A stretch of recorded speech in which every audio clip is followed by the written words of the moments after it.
Alright, but first, I queued up an herb lore level during lunch, and I intend to herb it. Herb these. 420 herb it. Everyone gets to see my herb lore. Do not put that on stream. Look, these guys have the thing I need. Look at they have the silly hammer. I need it. I'm gonna get me one of them silly hammers.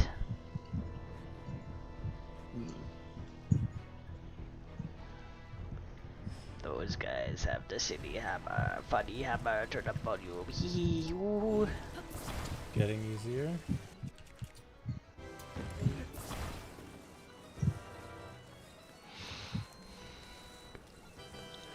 Can't believe CFG is still streaming, though. I bet he'll stop soon. Sad.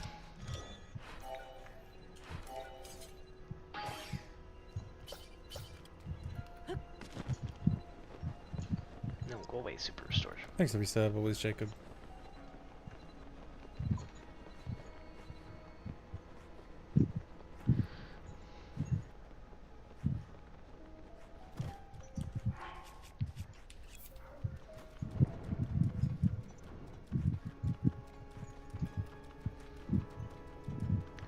I'm doing this in Spooky Vampire Land. Why is all the fungus come from Spooky Vampire Land? Hylian Shield is at the Spooky dice. vampires are well known for having fungus grow on their bodies. Okay, so left leg is the one with the bright bloom on it.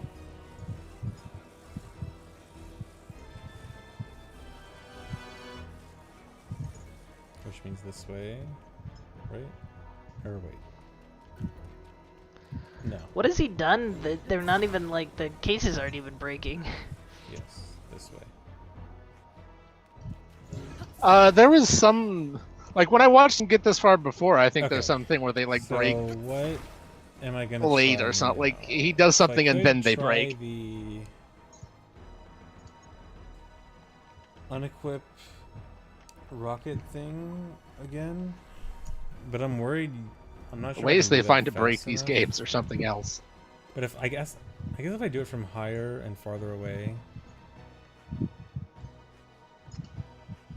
How many lever do I Unequipped have? two rockets. 30. Would 2 rockets be Kill me. easier? But how many than more one? Meyer I feel like I fungus could do just you do it have? one. They don't have But I any think- minor fungus. Yeah, I Mort think I should like Meyer make a fungus. hoverstone platform.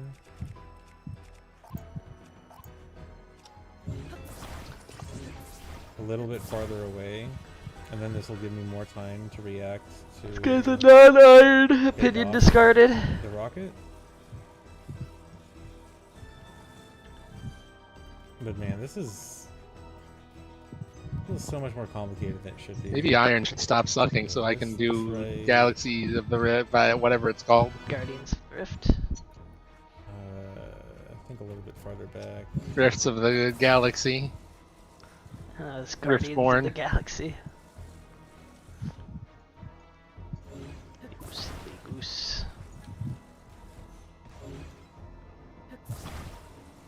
I feel like there's a really easy method I'm overlooking. Why touch grass when you could touch seagrass instead? I've been not attaching it to the hoverstones. Maybe I should, because the hoverstones will slow it down. Maybe I should actually do this. You know what? Yeah, here, let me do it with one hoverstone. This hoverstone with a rocket moves much slower. Actually, no, I think it should be two hoverstones.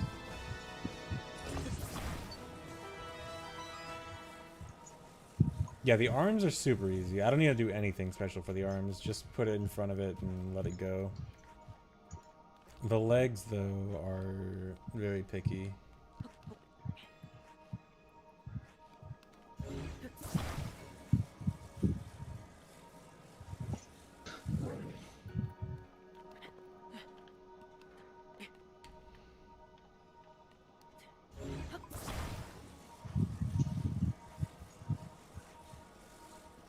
There's a lot of people. Alright. Wow, that guy's hardcore. I wonder if he's an iron. Probably not. No way. Touch seagrass, touch some rock salts. He's a normie.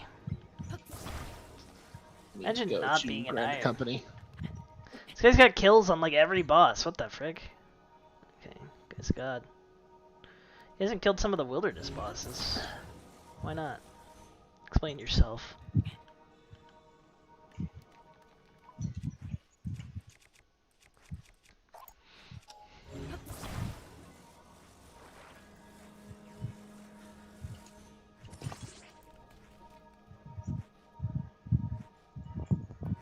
Does that look like it should be farther back? Yeah, I don't feel like that's gonna go low enough by the time it gets there.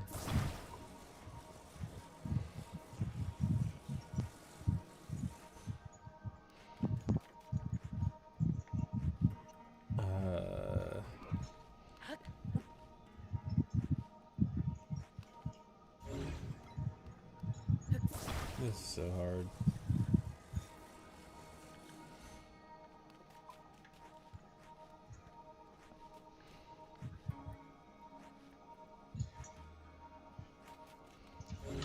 You know, pull it all the way back so it's not slanted.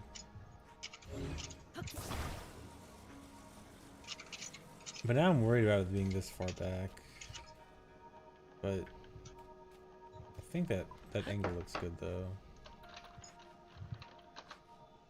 Okay, I'm just gonna go with this.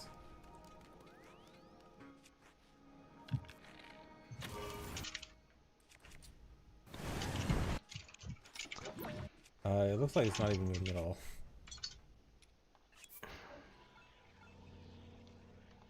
Or it's probably because it's on the ground right now. As soon as this goes away, the hoverstones won't be on ground anymore. Or at least they won't be interacting with the ground. So then it should start moving. Maybe it would have been better to get a side view of this just to see what's going on.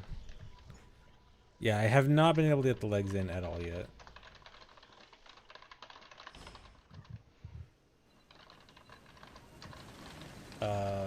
They didn't move at all.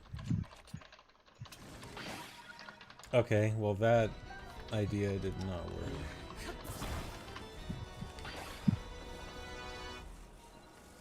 Okay, I guess I cannot have the hoverstones attached. Yeah, the hoverstones being on was intentional. I was trying to, because the hoverstones, it still moves with the hoverstone, or at least when the hoverstones are in the air. The hoverstone still moves. I was trying to use the hoverstones essentially to slow down the movement. Here, actually, I want this to be the Fuse and Tangled one.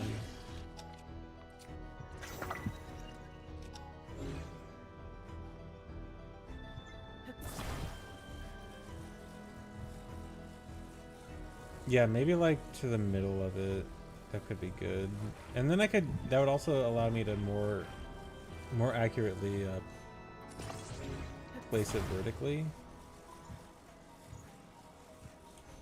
I'll try it after this.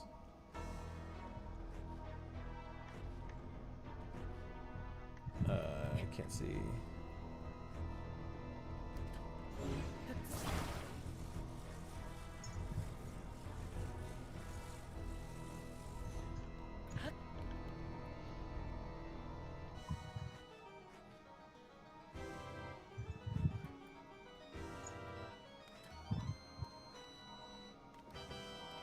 Just go with it.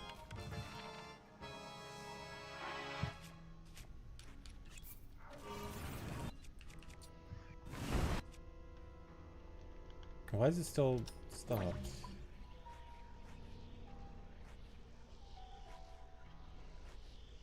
This time it's not attached to the hoverstone, but it stopped moving there.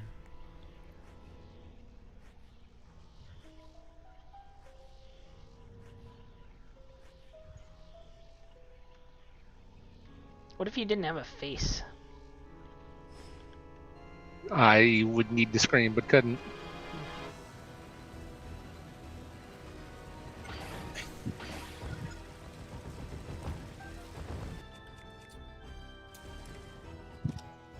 The hoverstone down there was not happy.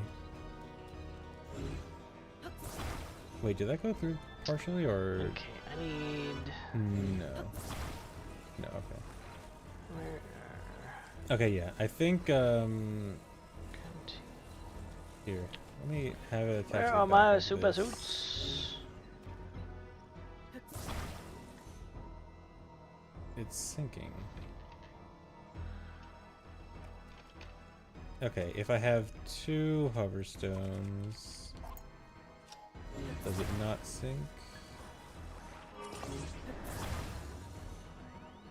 Yes.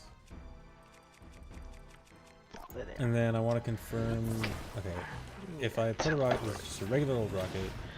Okay, yeah, He perfect. teleport to It Crystal. actually does move. It moves at a relatively good speed, but not too quickly.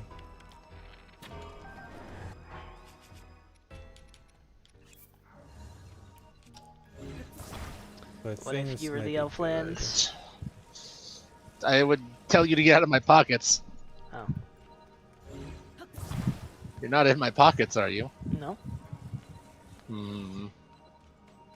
I'm buying your vials. Oh, that's acceptable. This makes it harder to see. The elf economy was crashing until the Iron Men came and bought the vials. Then cosmic runes. True. Give me 10 of these and 10 of these.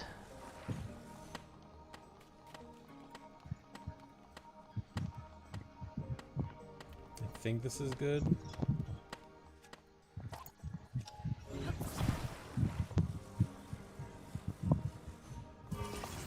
Okay, I think 2,000 should be enough for now. Wait, did it start moving or not? Oh well.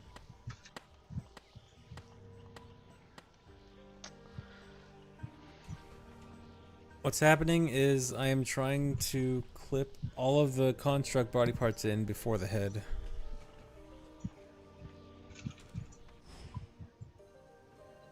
It is not moving. Why did that one not move? Is it because it wasn't in the air? Maybe it needs to technically be in the air. Oh, the head isn't in. But it's too low. Will body parts even come out if you don't put the head in? Apparently not. Okay, I think if it's too low, it doesn't count as being in the air. At least by default.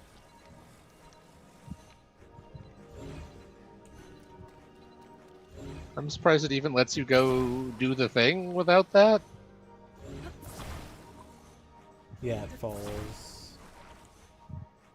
Okay.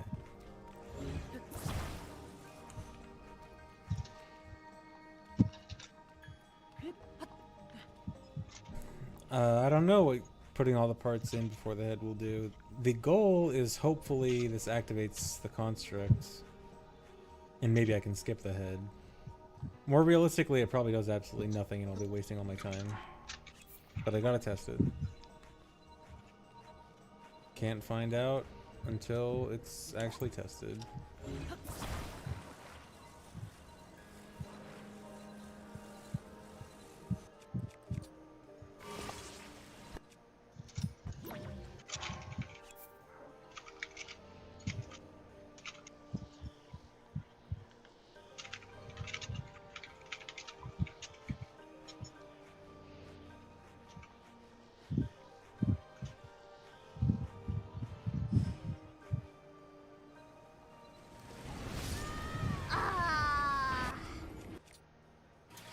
That looked like it might have gone slightly in and then back out. Because it didn't go through enough, which might be progress.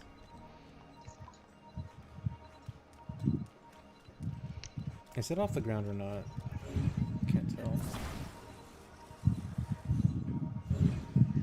Yeah, okay.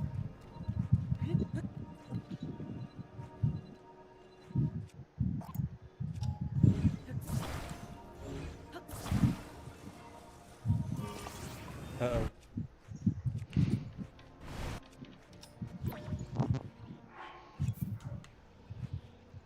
I keep forgetting that the rocket activates instantly if the hoverstones are on.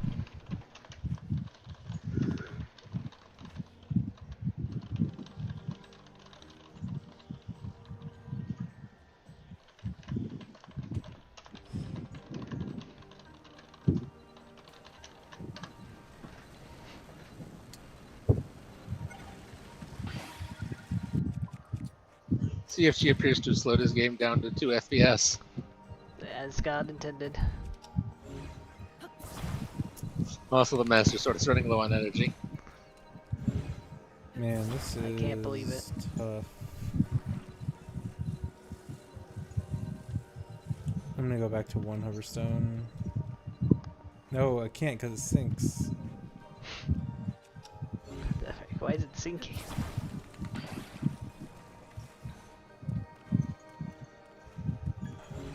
I'm melting.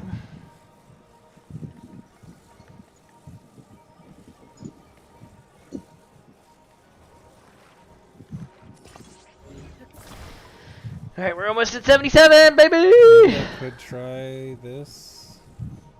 And that's a big one. Now we can make But they're so stamina far apart, potions like without boosting. there's no way. And 1750 Like total the level. legs on the body are so close together, but in the casing they're so far apart.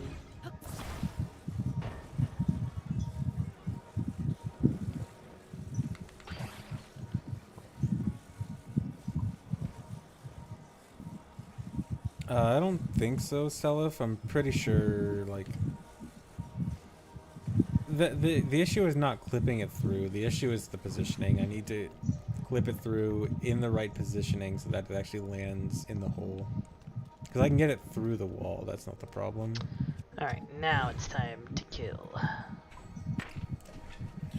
Yeah, I could theoretically have them offset, like, one in front of the other, but I would still need to, one, like, it might work, but it also might not work. Like, one might not, it might not be enough distance. Also, can this actually, I actually can't line it up the way I want. Yeah, it always wants to attach to the middle. But, I mean, I still don't even know how to get one through, so let alone two. An arm with the opposite leg.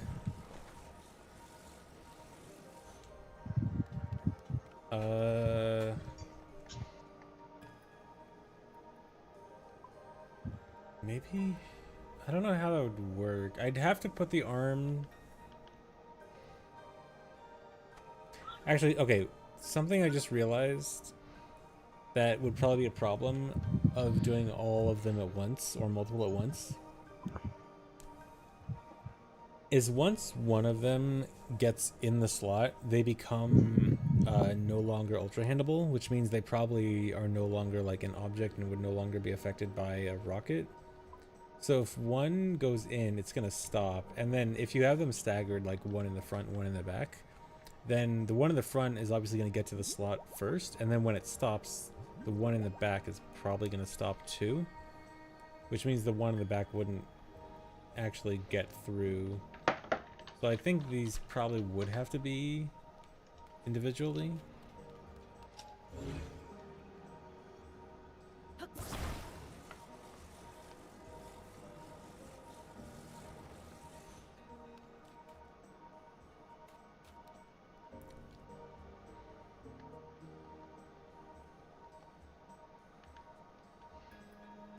I just don't know what the best way to go about this is right now.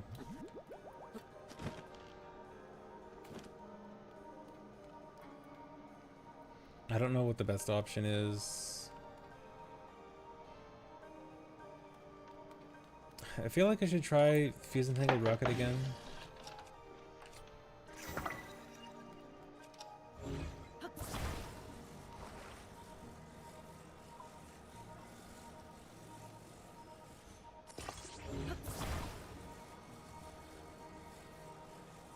I'm scared of doing it too close. Here, let me put it on a non-hovering hoverstone.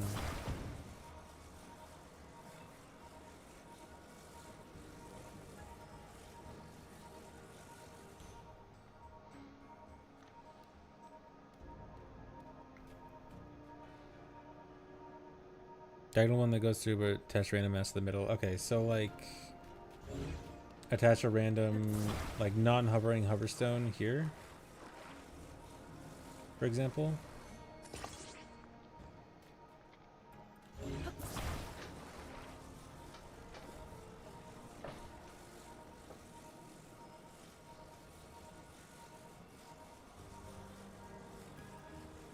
If I could get this to balance properly, I guess I could put a hoverstone in the front too.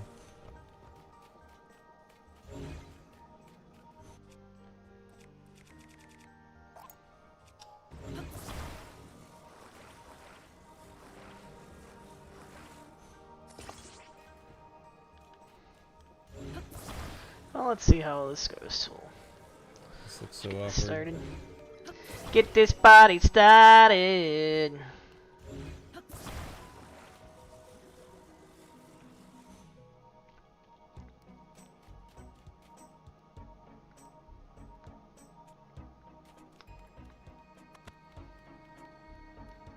And now I can't Where's my see if shazzy it's inset? even lined up properly. Think so? Okay, so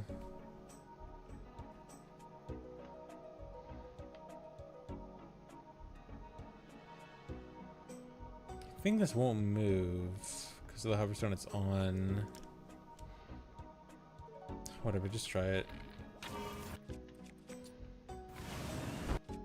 Okay, it moved a little bit.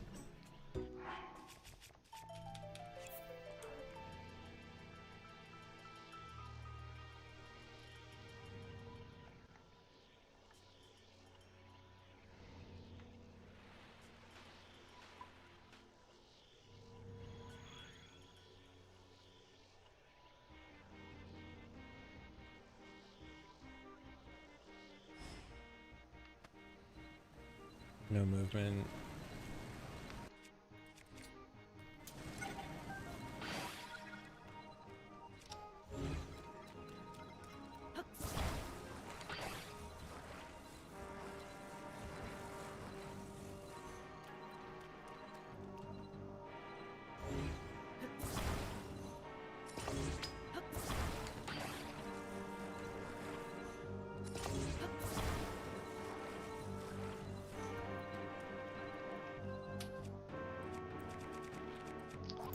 Alright.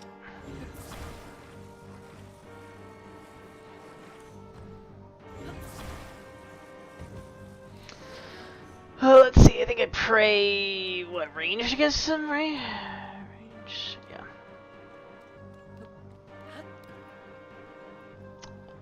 Okay. I feel like the hoverstones are not. Ah, frick. I forgot to Working the way bring I want. ranged pots. Well, I'm already here. We'll do one trip without a ranged pot.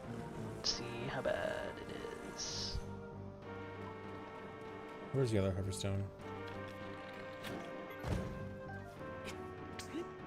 Yeah, lag's intentional. It's a glitch where you cause a huge amount of lag that the game starts to ignore collision temporarily. And I'm using that to clip this stuff through.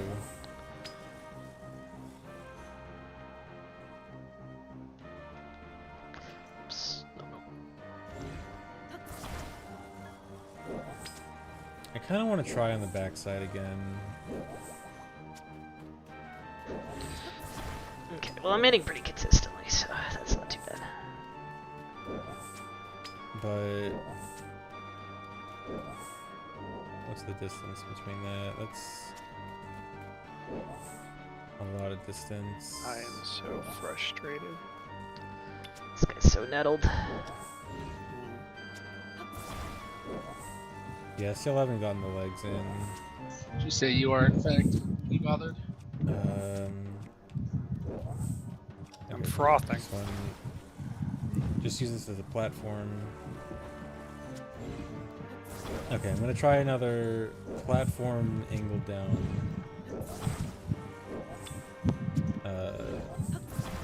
Rocket.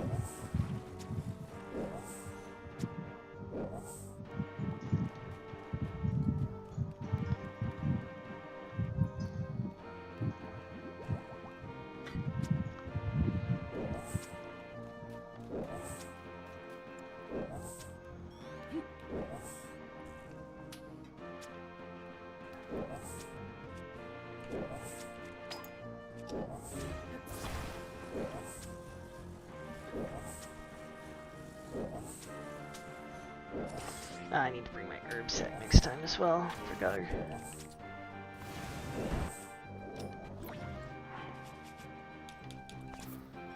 Okay, Search good it. chance that this goes out of bounds again. But gotta just accept it if it does.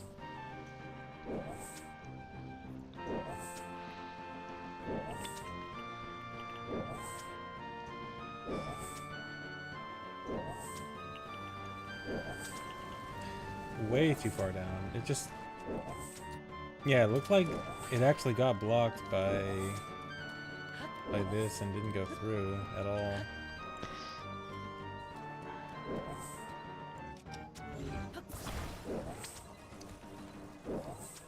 Okay, well, I'll try the other leg now. Man, this is I'm gonna hard. turn it on. How you doing? Just automatically.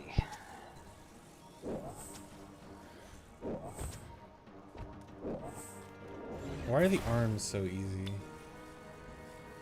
I literally got both arms in first try.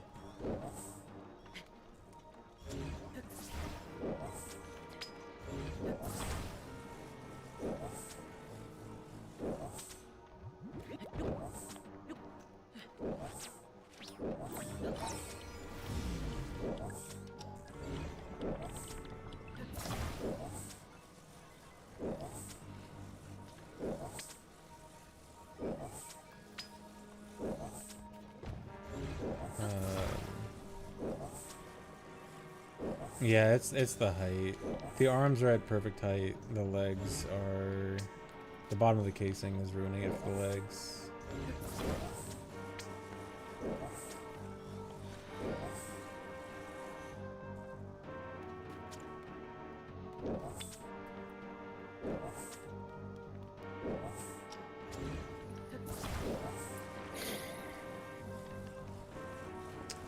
I've seen people be able to put rockets at like very slight angles by attaching something else first and then attaching that to the rocket. I don't really know how it works, but if I can do that, that might work.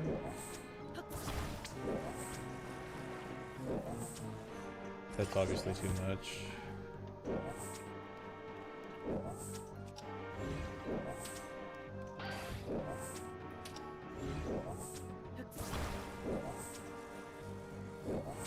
Yeah, I'm not doing another run today.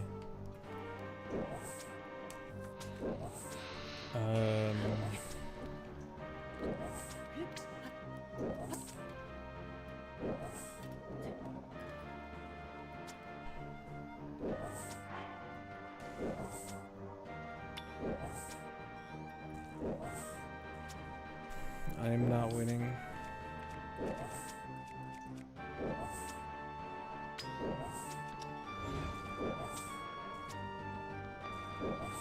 Can't believe ZFG is not winning, son.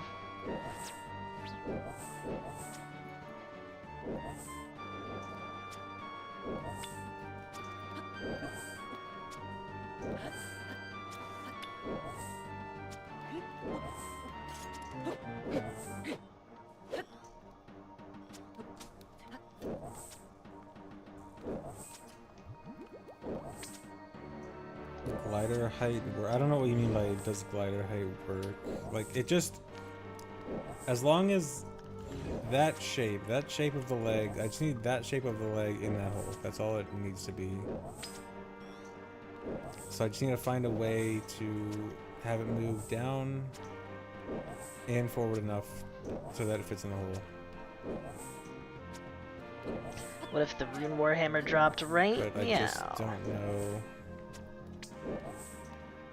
I'm running out of ideas. Nope. Oh. Was this a used rocket or a good rocket? Okay, I guess that was good.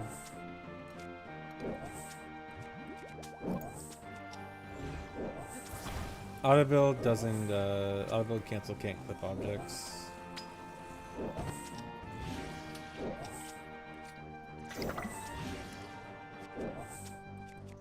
Oh, whoops.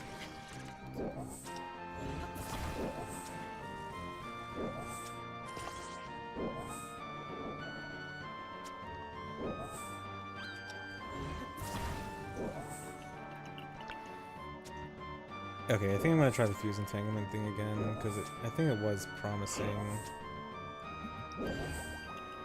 Just hard to time.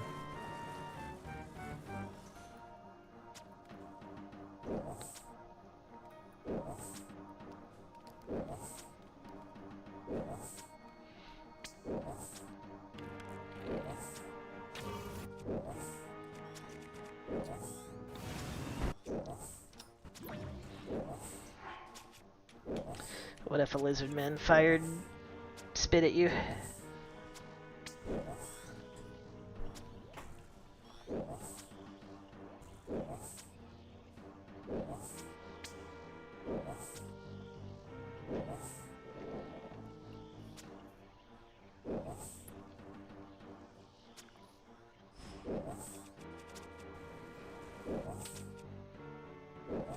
I was way too late. But yeah, it looks... Typical I lizard swear man the body behavior. is doing something, but the body shouldn't be doing something, which is confusing me.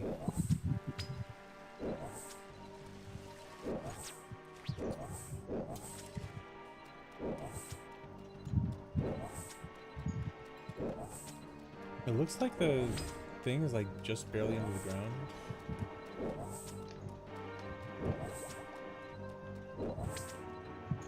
Yeah, it's colliding with the body somehow, but it shouldn't be.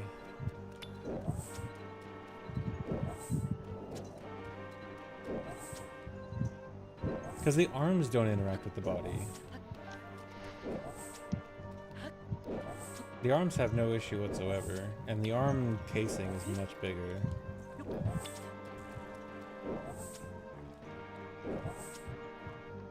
I'll cover the piece with a hydro clip. I can probably clip back down, and then I might be able to clip back up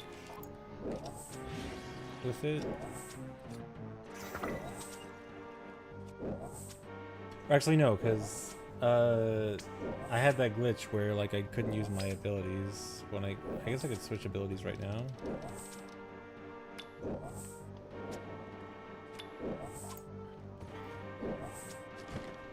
Oh, I fell too far.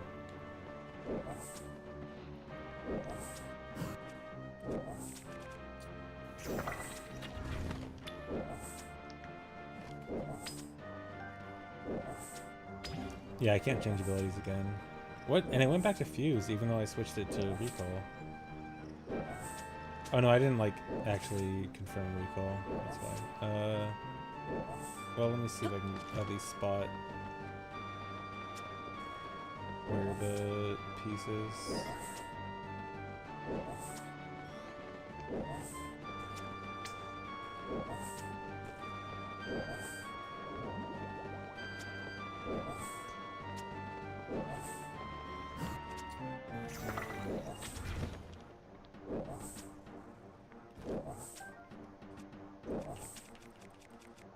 Well, luckily the ability I have on is fuse.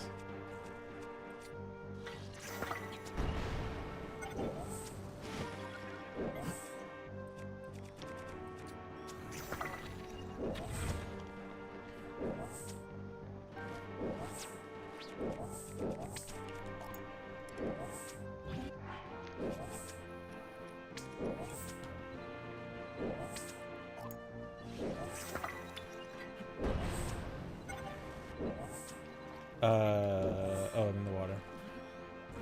And I drowned.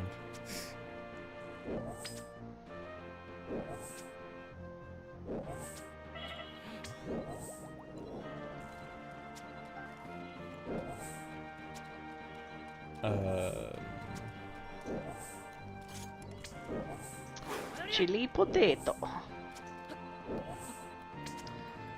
I kind of want to get this guy to jump. Okay, I'm gonna take a break again. I'm not gonna quit yet. I am still gonna do this, but I'll be back in a few minutes. BRB.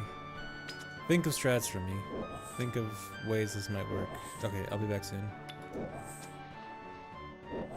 Farewell, my Zed.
Alright, next time I definitely should not bring so much food.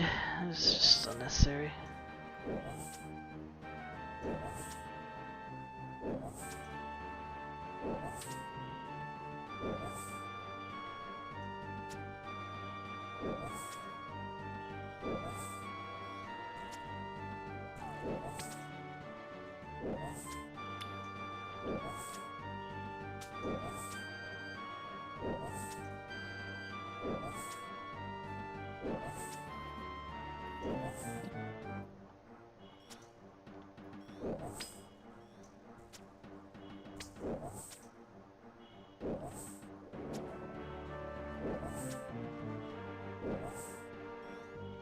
Well, I got a hammer.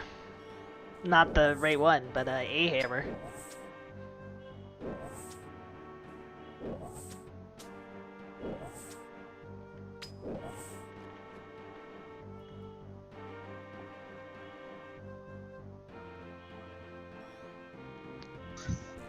No dragon hammers for you. Just a rune warhammer. Just a casual 20k. I ain't complaining, but I ain't praising.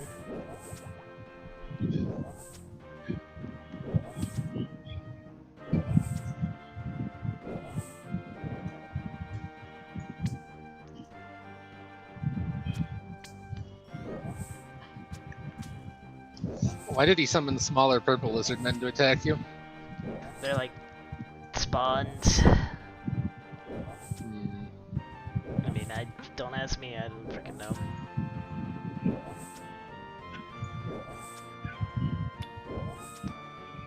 I just killed the lizards, man. The lizards men.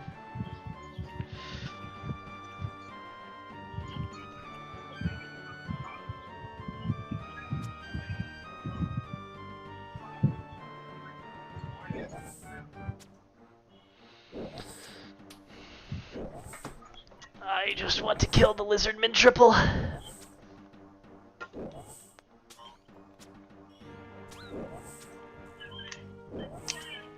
It's not even inefficient while I've got this Slayer task. That's basically the motive, or the theory, at least, that at some point I'll get the Warhammer off of these Slayer tasks. Oops.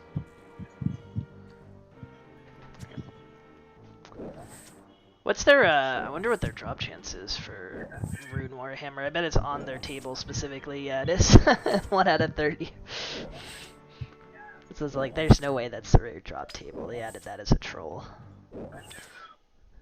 And surprise, it's true. Look at all those rune arrows you could pick back up.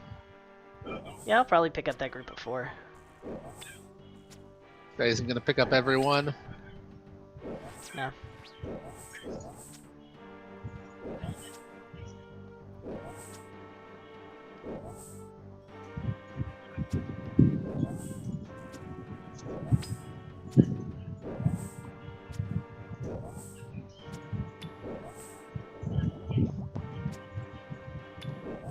The frick a U-seed.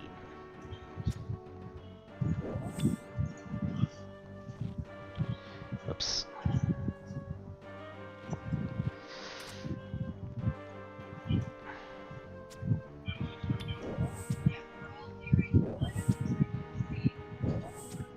How am I gonna pick up that UC? Oh, that's how. My anti-poison's about to run out. Let's just refresh it early.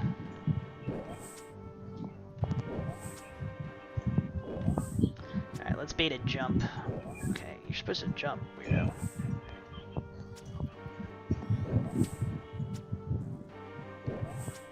Jump so I can grab that U-seed, god dang it! And these rune arrows. It's win-win.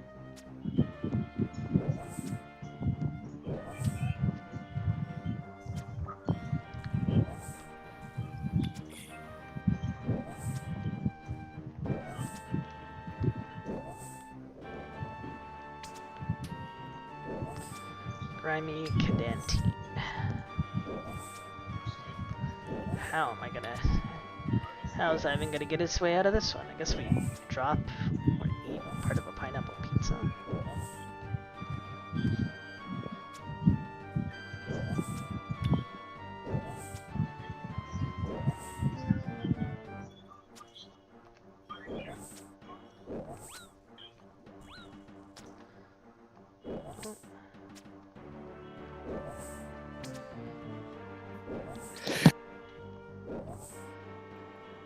Dave was never heard from again. That was a bad one.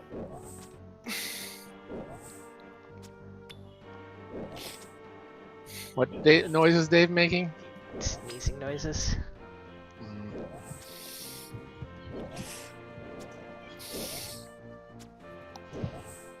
Dave was never heard from again. Dying noises. Fuck.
I think when this anti-poison runs out, we leave.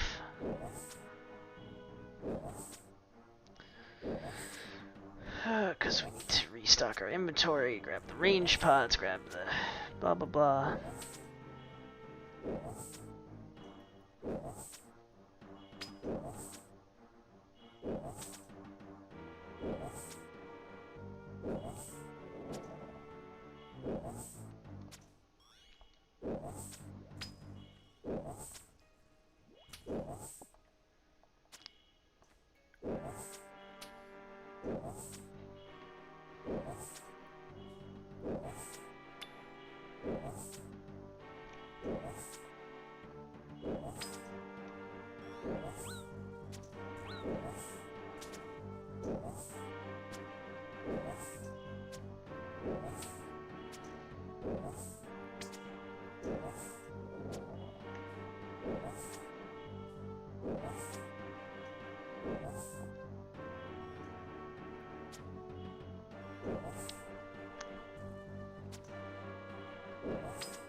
Hello.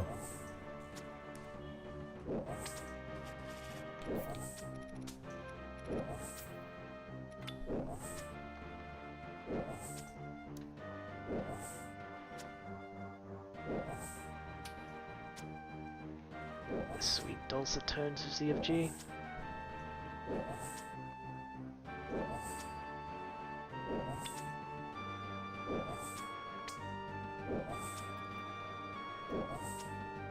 You figured it out? You know exactly how this should be done? That's not close enough.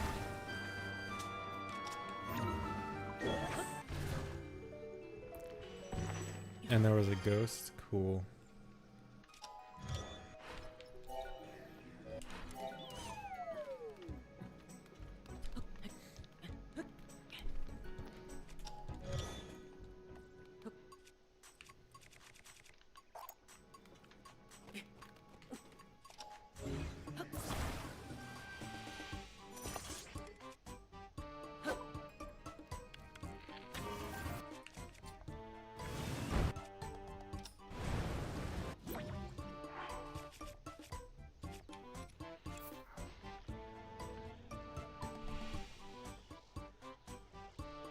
Oops.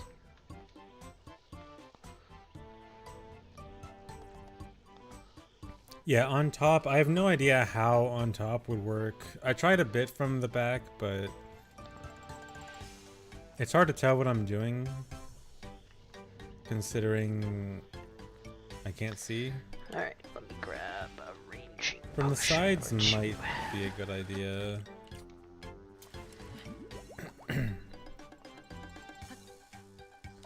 Well, the problem is I can't put a rocket at 20 to 30 degrees. You can only angle it at 45. Well, I think I've seen some people, like, there are, like, some weird tricks you can do to angle it differently, but I'm not really sure how it works. Alright, this looks like a good inventory.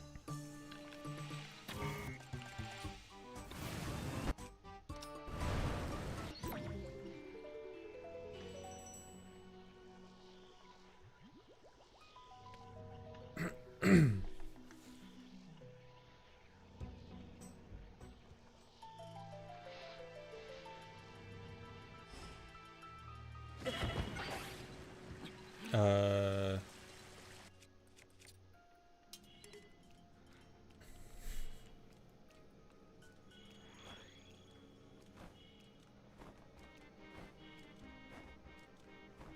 GBJ.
Oh, just so it doesn't go off the cliff.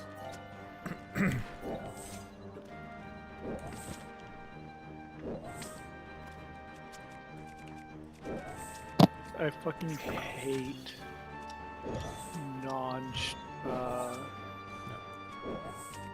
statically typed languages. Holy fucking shit, it's goddamn annoying. Baby, you sound tired. Go bed.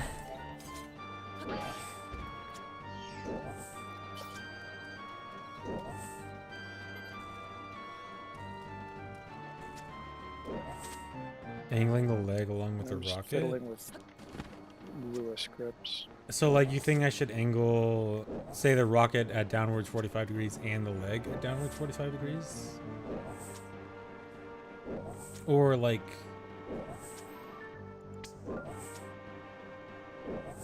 the rocket at 90 degrees and the leg at 45? Might as well try it. Yeah, maybe I should just try. Around here. Where is it?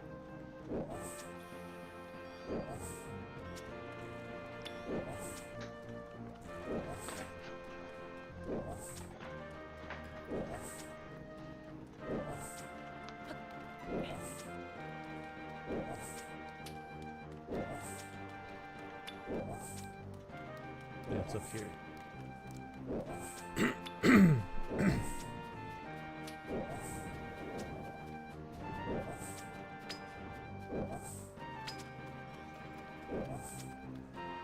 Come on. I hate when it's blocking my run path. Oh my god.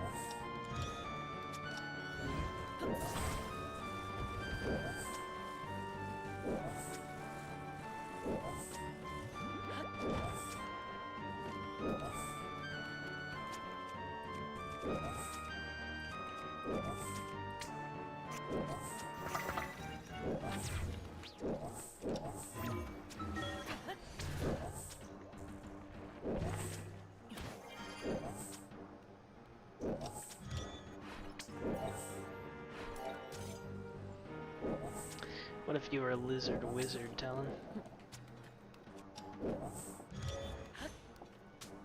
Wizard.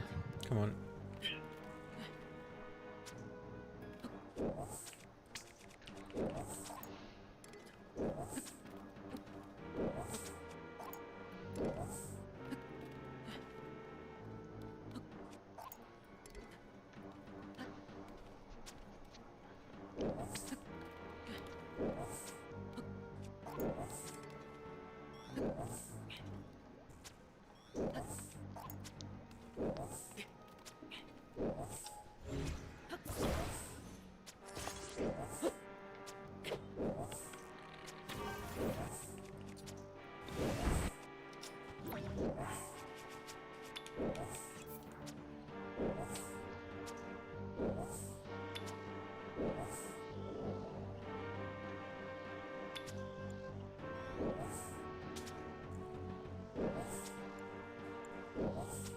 Try to strike a rocket when it's in ABC. I'm not sure. I think it activates but doesn't go anywhere.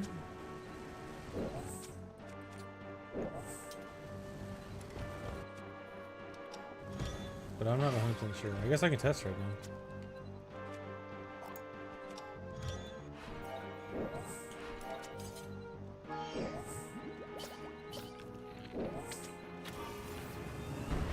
Yeah. Very good rocket. These containers have the arms and legs for Minoru.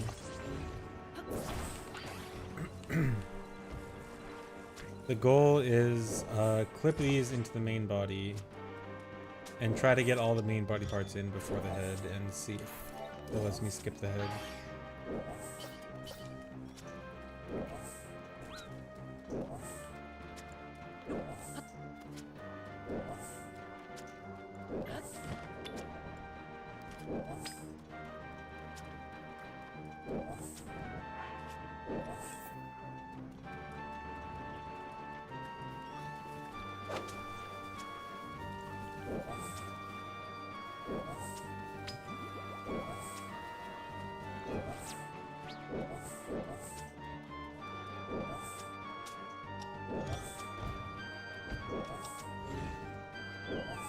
Okay, so this time it's the right leg that has the bright bloom on it.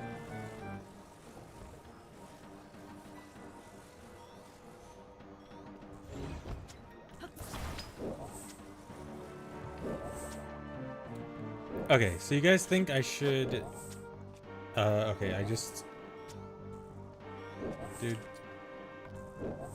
I just ruined the hydrant trick. And I need to reload to restart it. So I just wasted a bunch of time.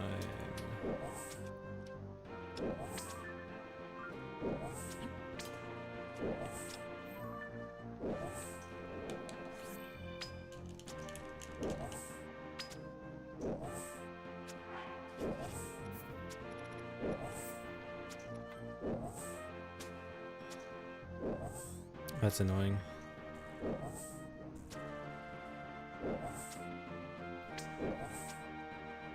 Seems fun. It is fun to test. It's just I've gotten to the point where I've gotten to the annoying point where there's one last thing that I need to figure out, and it is hard to figure out. We don't know what it accomplishes yet. That's what we're testing. Hope if everything goes the way I want it to go, hopefully the idea is that this will activate Minoru without needing the mask. It's a bit unlikely, but I do need to actually test it to know what actually happens.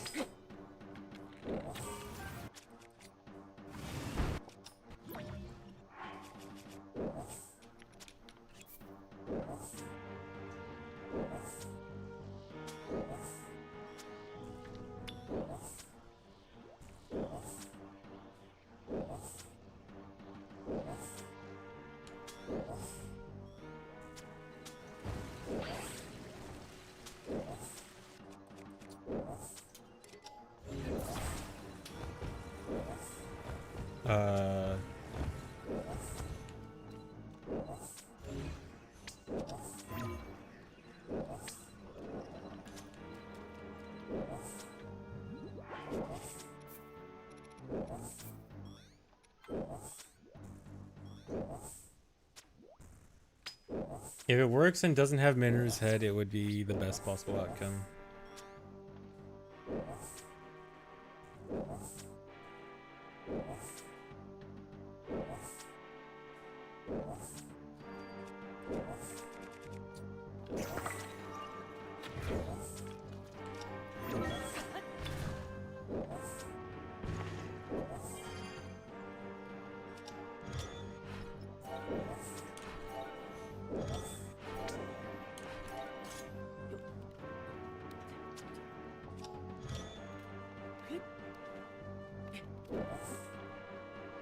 No more runs today.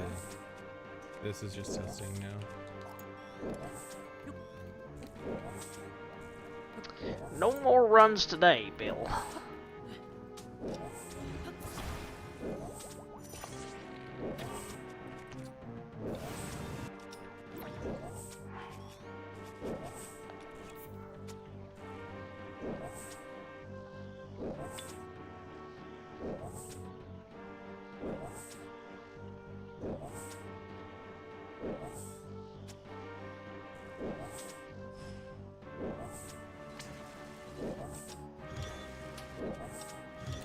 Uh-oh. Wait, no. Barely missed it. Okay, this is gonna be annoying. Hopefully. Dwarf it's weed! still-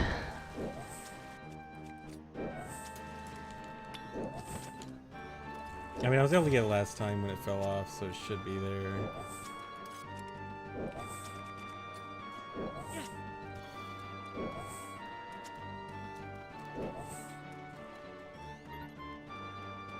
Last time it happened, it was down there. Yep.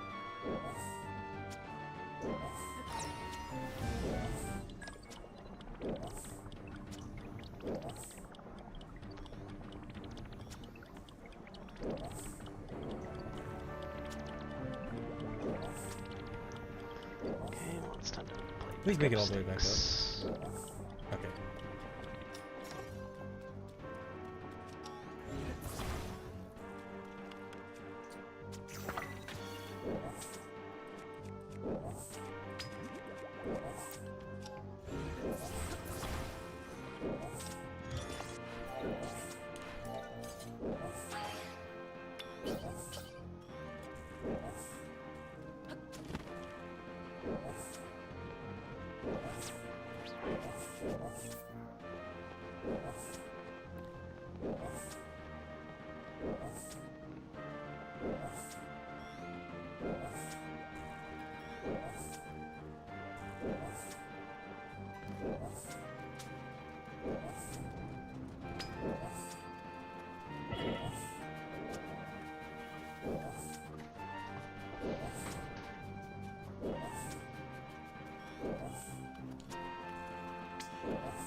Wait. Is my hydrant not work? What happened? Why did I throw... I did throw a bright bloom earlier. It's so easy to accidentally mess up the hydrant trick. Because it deactivates if you go into the throw animation, and it's just so easy to just Quizmaster, accidentally I'm try to throw busy, something bro. without thinking about it. Yeah, I threw literally. If anyone sees me go into the throw animation, yell at me immediately.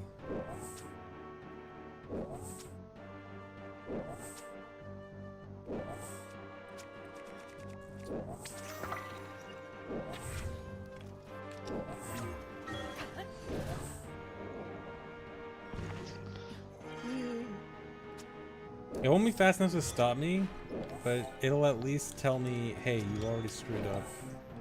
Don't waste the next 5 minutes.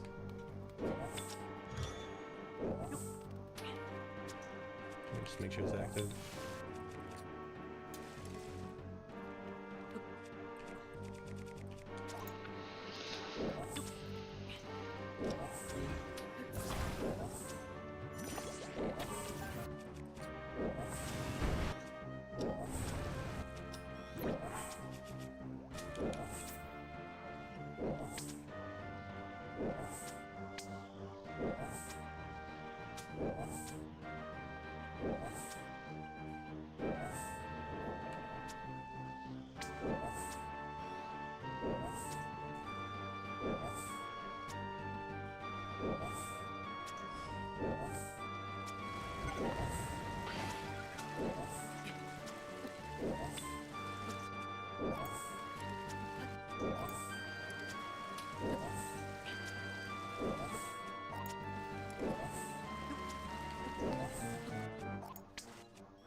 My hammer appears to be leaking. Good.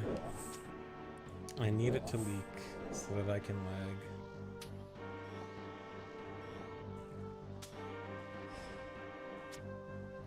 lag. Nice. Did it fall off? It fell off. Do not throw. Use an arrow.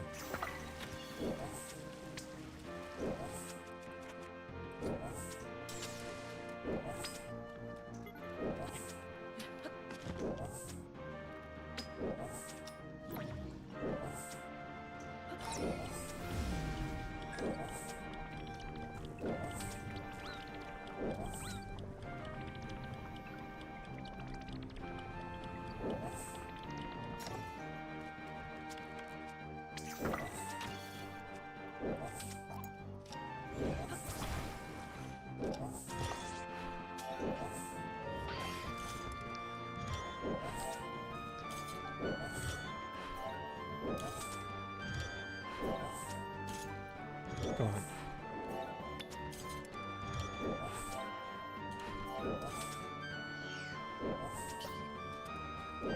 Wait, did I throw? I didn't throw, right? No, okay, it's still active.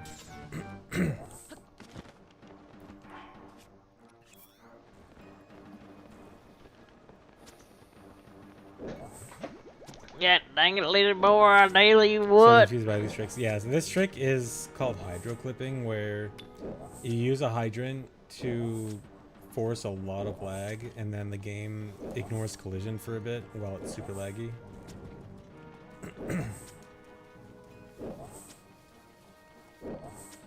And so I'm using this to clip out the construct factory parts, and I'm trying to put the whole construct together before putting the head in, which hopefully I'm hoping that this will allow you to get Minoru without the head. It's a bit unlikely, but it needs to be tested.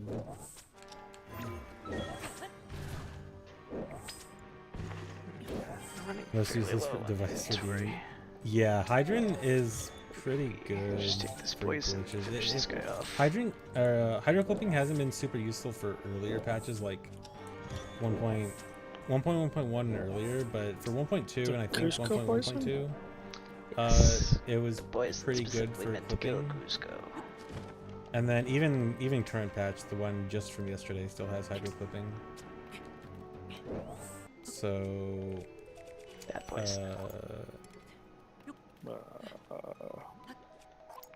It's pretty nice. Please.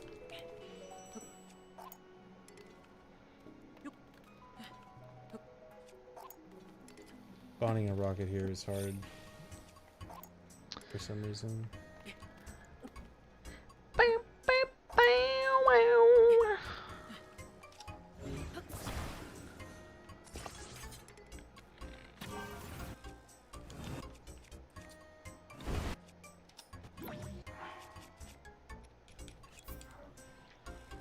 Okay. Grab some more prayer perch.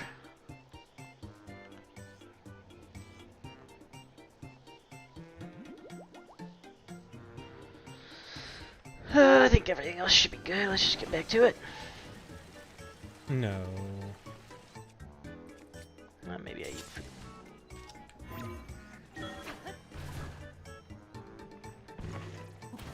This could be bad because I don't know if I can actually get it unstuck when he gets into this position.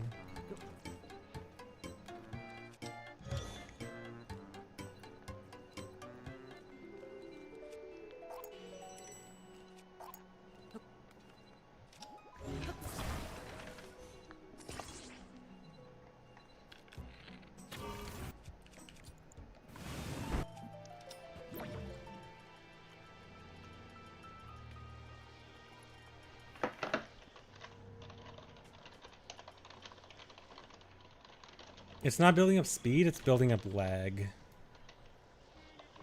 Speed is the same as normal, but with lag, it ignores collision.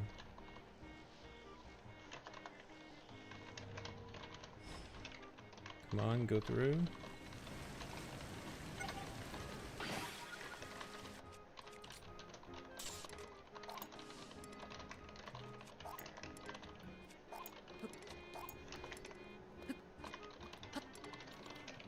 On.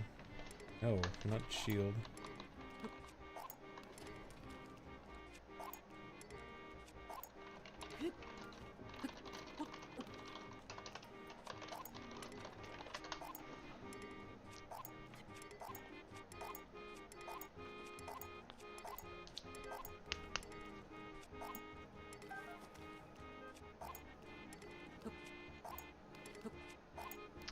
Alright, Sarkenzo. 90 degrees sucks. It's nice here. I touched grass against my will, obviously, as all grass is not meant to be touched by my hands. Please take out a rocket.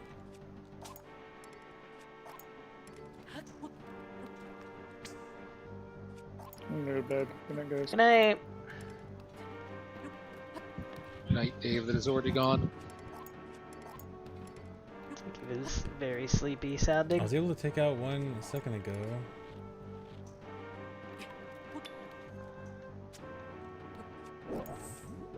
Oh, no.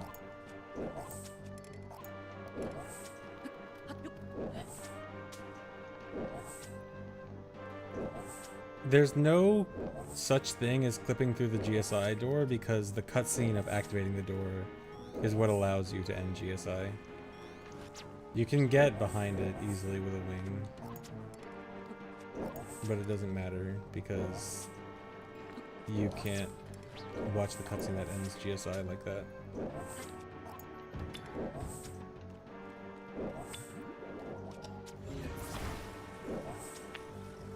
These guys drop a whole lot of freaking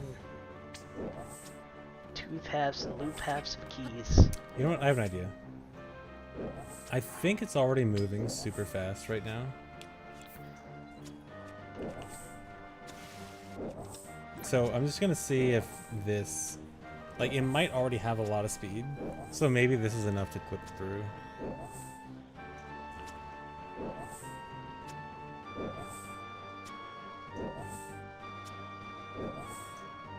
I don't know how you would test this with cheats anyway. I don't even know if the cheats that I would want to test this could even Runite ore, like, what the heck? even exist. It's kind of cool. All I did was make it fall. But yeah, if I could test this with cheats, I definitely would at this point. But I don't know how you would test it with cheats.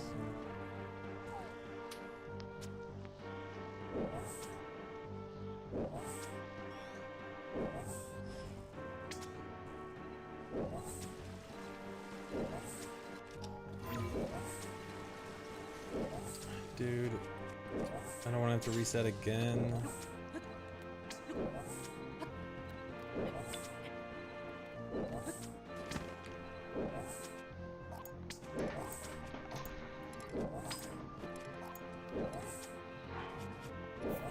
Fine.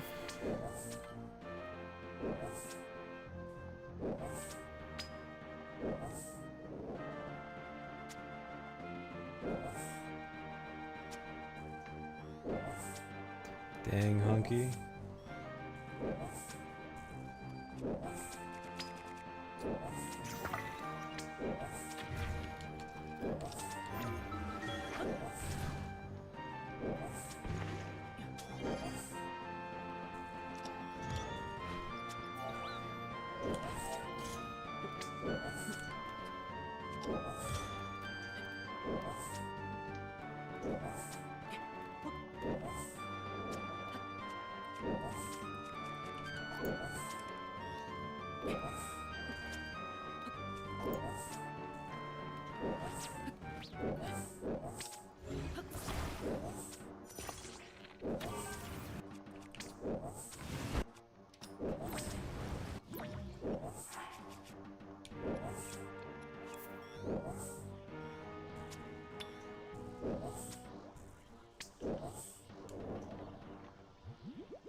Very cool. I got GBJ again.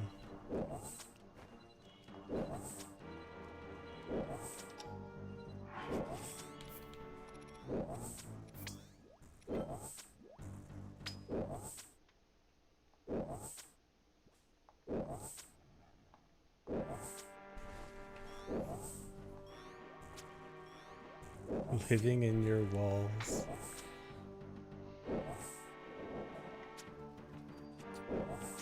Redwood tree seed. Man, this is so hard to test.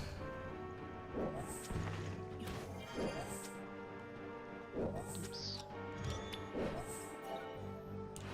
Everything was easy until the legs.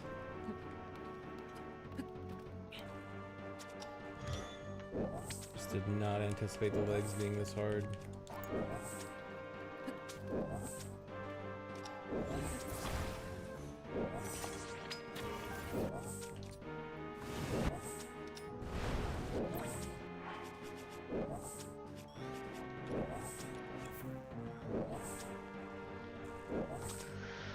No, these don't persist through saves, so I can't like save with the legs already out.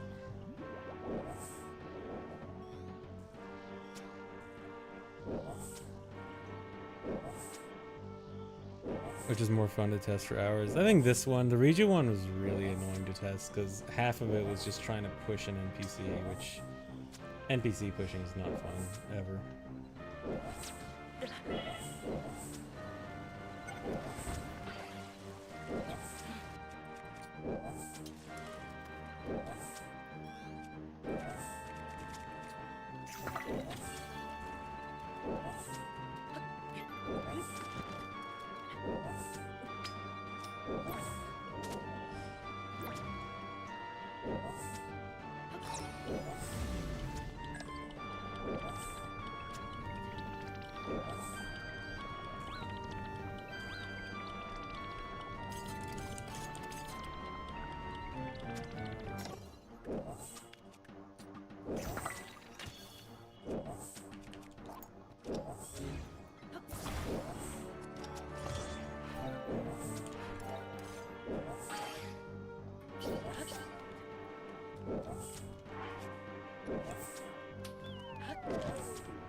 Riju Cage was a lot of fun to watch. Yeah, I imagine that was fun testing for you guys.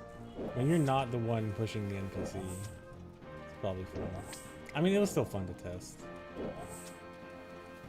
Wait, another NPC Mystic pushing Earth staff? Are sucks. you kidding? Freaking getting paid over here.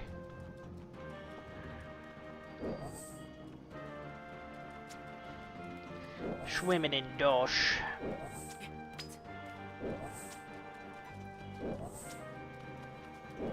Come on. I'm about halfway through my task on where my 1 out of 5,000 drop. Aren't I owed it? No. Oh. You telling me that game expects me to kill 5,000 to get a 1 out of 5,000 drop? Nice. You telling me that's how statistics works? Couldn't be.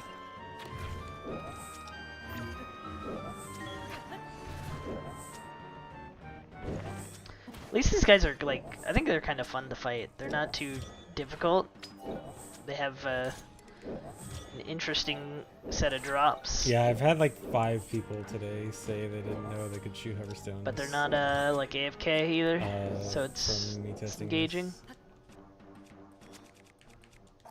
Bots hate this farm. I mean, I ain't ever seen a bot here, so probably dynamic enough that bots do hate this.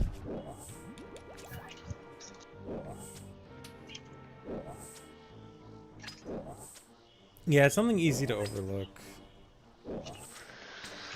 It's easy to overlook thinking like, oh, I wonder if I should test shooting every single Zonai device and see what happens. Which at some point I did that. Like after realizing some of the things I didn't know about certain Zonai devices, I'm just like, okay, I'm gonna shoot a Zonai device out of every arrow and fuse one to every shield and see what they do.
No, I still have not successfully gotten a leg in yet.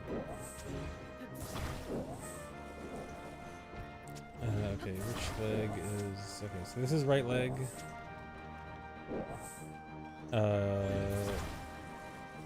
Maybe I should not have put the bright bloom seed. Can I cut this? Can I... You can burn this, right? I just want the bright bloom seed gone.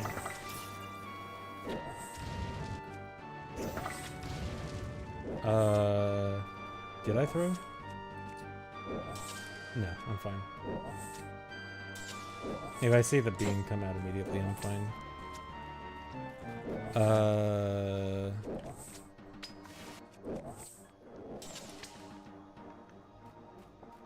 Lizzardman fangs. Is there no way to get rid of the bright bloom seed? Because I want to be able to see... Oh, wait. This is the front anyway. I thought that was the back. Okay,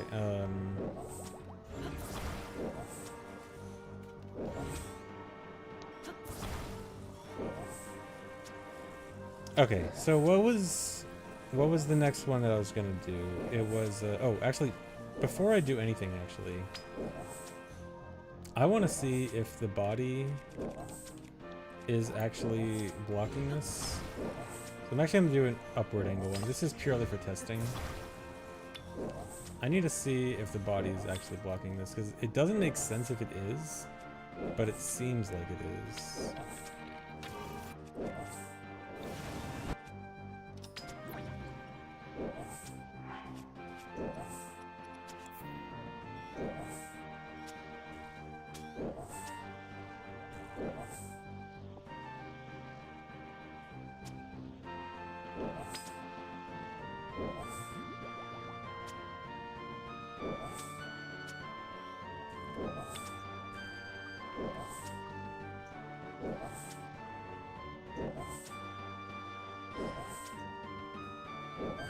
Okay, that was a bad test because it hit the body before I pulled out recall. Can you do that again?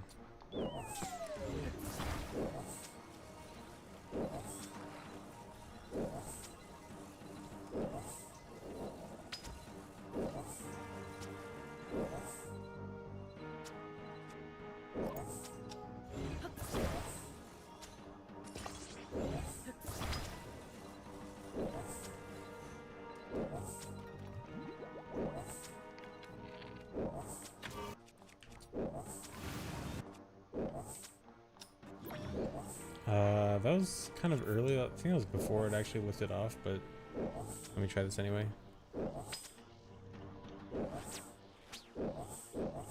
I'm trying to clip the legs into the slots without the casing breaking and without putting the head in. But it has been very difficult Okay, yeah, that time I couldn't tell if it went over the body there or One place. where is it? Okay. I'll just recall it. Forgot to use my I couldn't tell if that went over the body or through the body. I want that to be a bit closer. Okay, there, it definitely went through that. Actually, looking at the recall path is probably going to give me a lot of info. You know what? I'm going to put this on a platform, actually. I'm just going to stack 2 water stones and do this.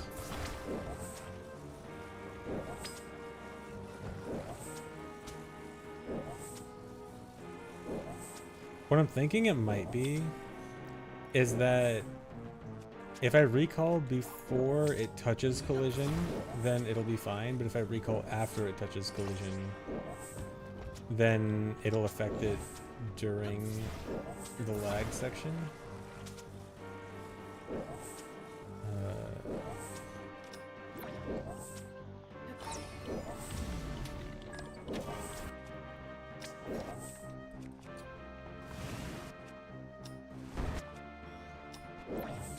I don't know if I hit that yet. I guess we'll see. It's either right before it hits or right after it hits.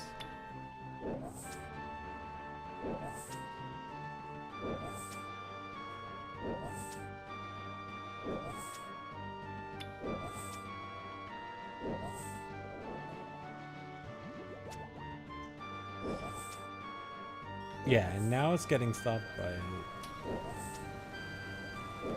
Okay, I think that was probably late.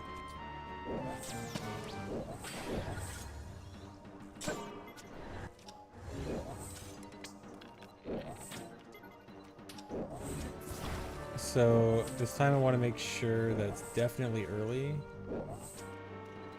and see if it's still, if the collision still affects it. Okay, but I think I need to do it. I need to do the angled rockets.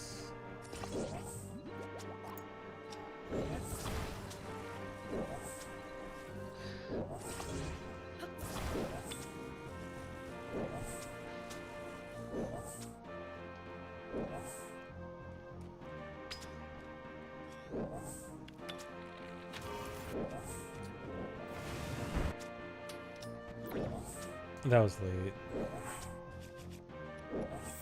Go with it anyway, but I'm pretty sure that's late.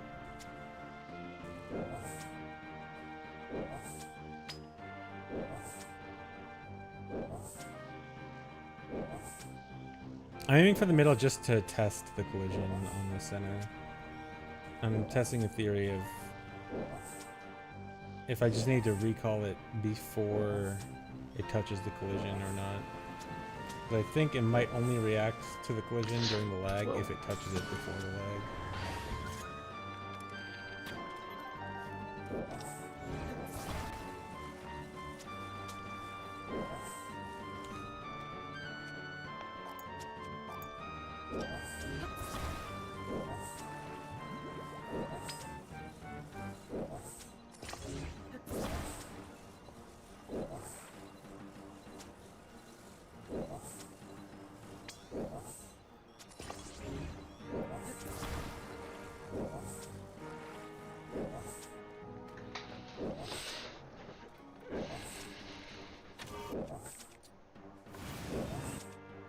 Okay, that's perfect.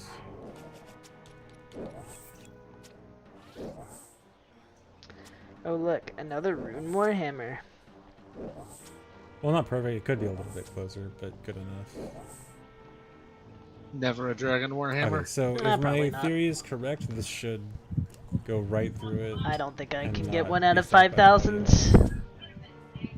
Although it also You is only a get bit one out of far 10,000s. away, Exactly. but it also You is understand. already moving, so we'll see.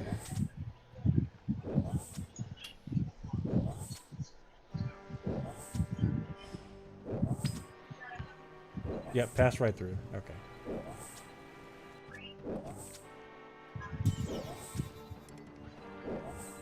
Okay, information gained.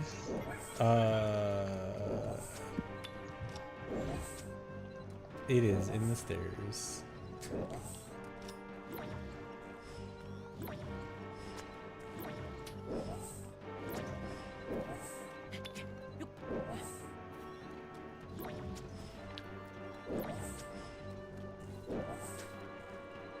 heck? Go away. It might not be completely lost. I might be able to salvage it.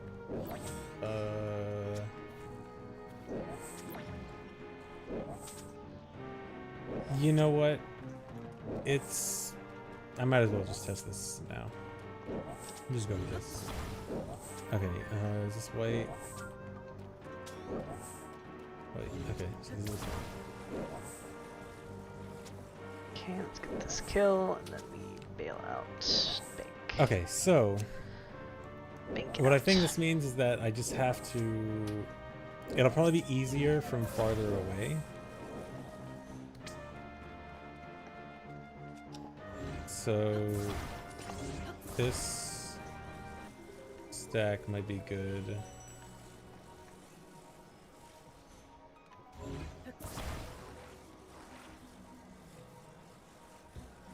So this tells me a lot of the failures from earlier were probably because I was just recalling too late.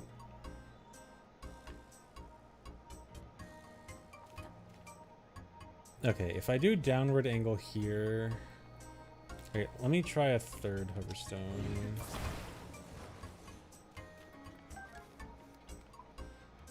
Yeah, I guess when I was doing the arms, it just must have not touched.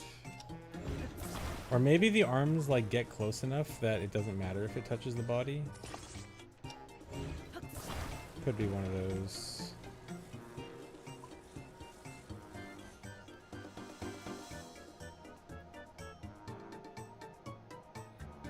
A little bit off to the side.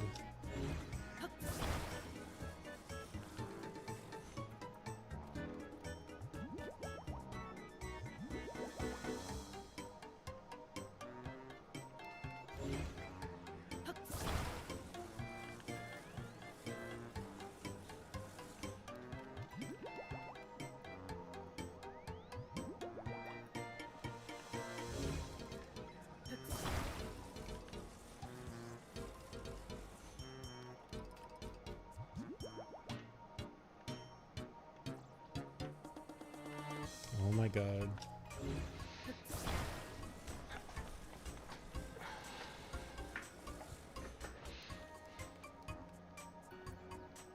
It's so hard to line it up perfectly. It's always slightly crooked. Alright, back into the breach. How are we doing on arrows? Easy. I think that's good. Okay, does that look like a 45-degree angle is gonna hit?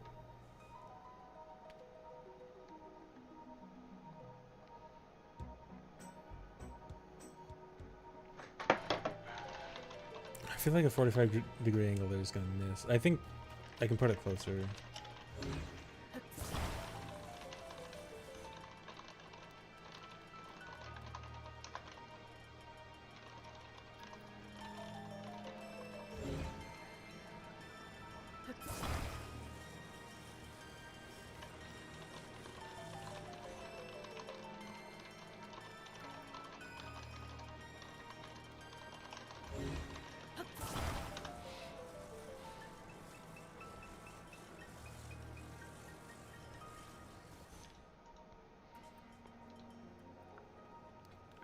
Barely balancing on. Blah, blah, blah, blah.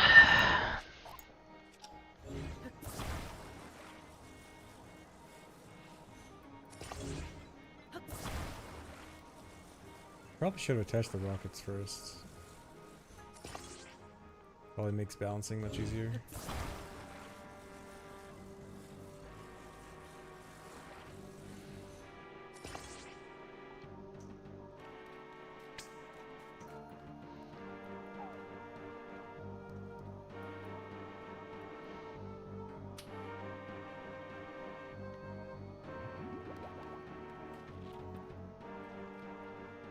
Okay, this looks like the angle's good.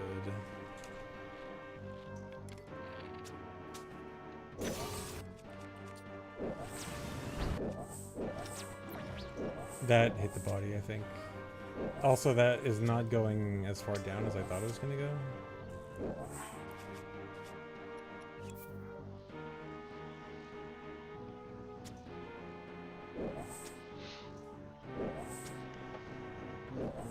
Yeah, the platforms mess it up, I guess. But I need the platforms.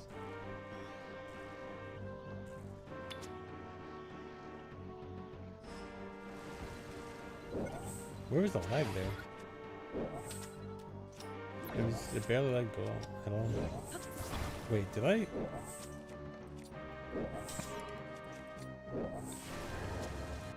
Okay. For some reason, I thought I just deactivated the glitch. Stake? No, because I can't have it attached. Stakes are kind of useless if they're not attached.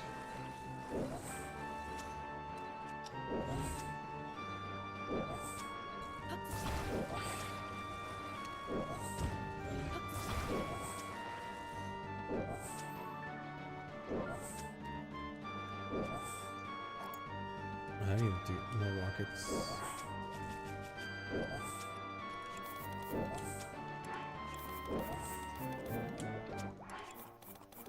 Another rune warhammer.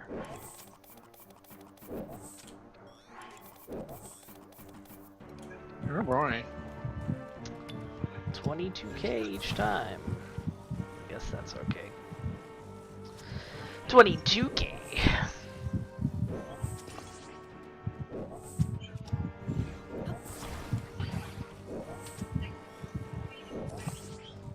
Hoverstone plus stake? What would that do? I don't understand. According to this, I've killed 181 Lizzardman shamans and made 1 mil-ish. So that's not too bad. I mean, that's like, what, 5k per shaman? It's not bad. I mean, the platform is quick 30. it is, The issue relatively. is that it seems like if it touches it, then it's not going to go all the way down, which I don't see that being any different with a stake.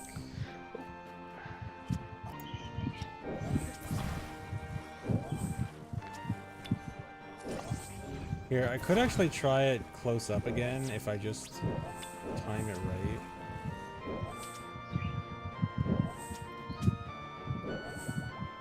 Which honestly, this might be the best bet if I just be good. Let me try this again. But this also is just gonna clip it out of bounds if it misses.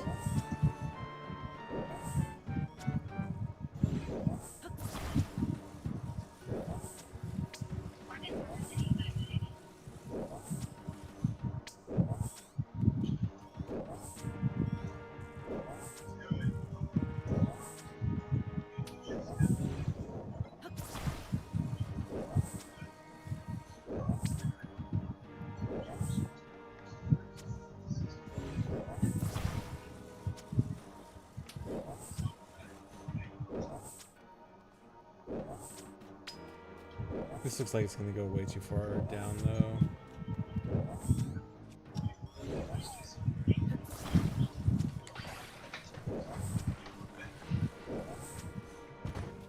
You know what, let me try it straightforward with this.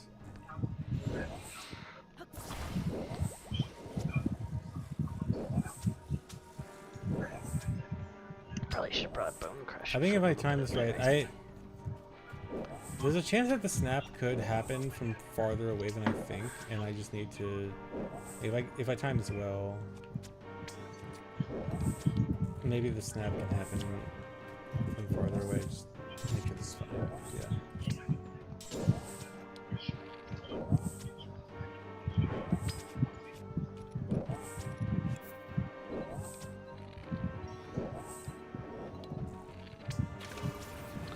Five rune door. Oh boy. Okay, it's a little bit before it started, but let me try.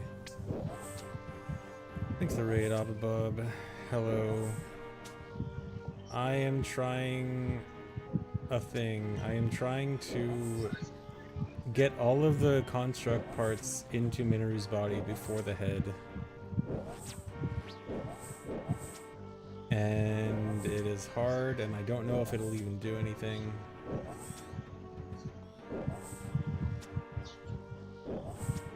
I don't know. I didn't equip the hydrant. Oh no. This is over then. Wait. Huh? Wait. No, it still did. Wait, if I equip it late, does it still work? Hold on. Okay, if I just do this, and I don't have it equipped yet, and I equip it now, does this actually still lag?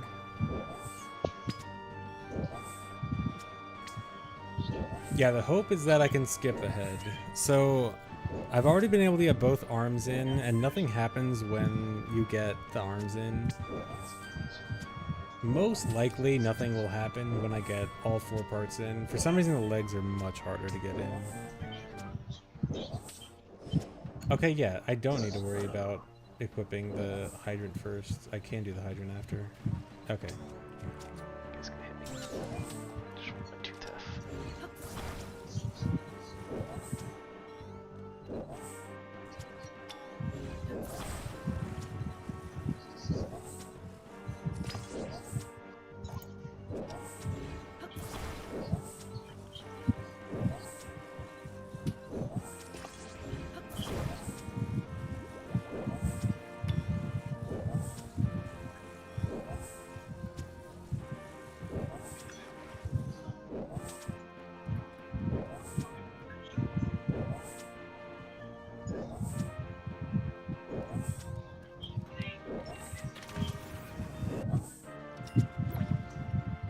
It got stuck on the lip.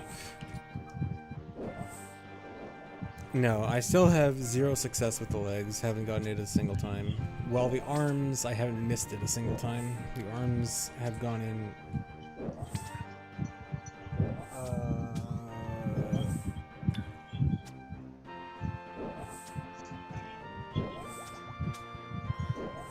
I touched a wire that may or may not. Okay, that's fine. Oh, I never used this.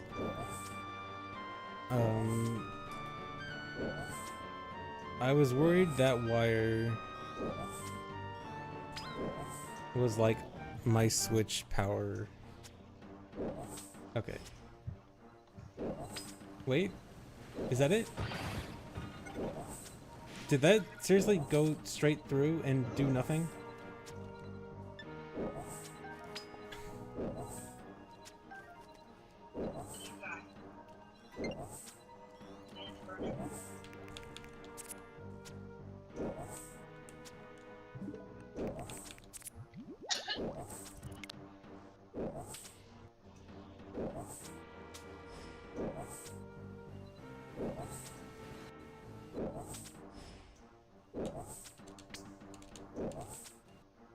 Hey, I can frame advance with this frame rate. Maybe that was too low?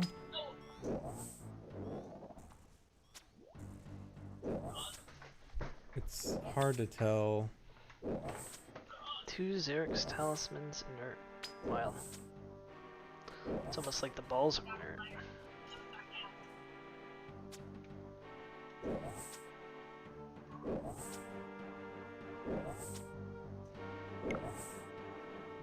Yeah, that was definitely the closest I've gotten.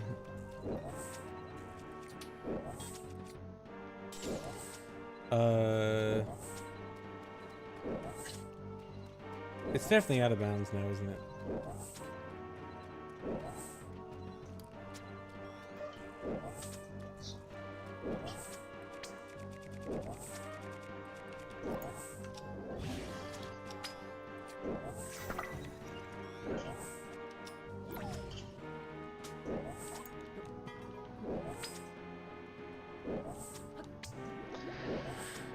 More Lizzie kills! 21 actually. 22 actually. I don't know how to count. Camera. Okay.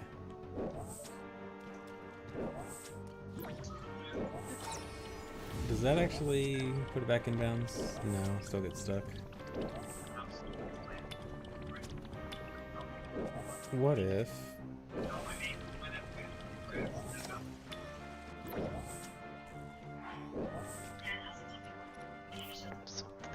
Okay.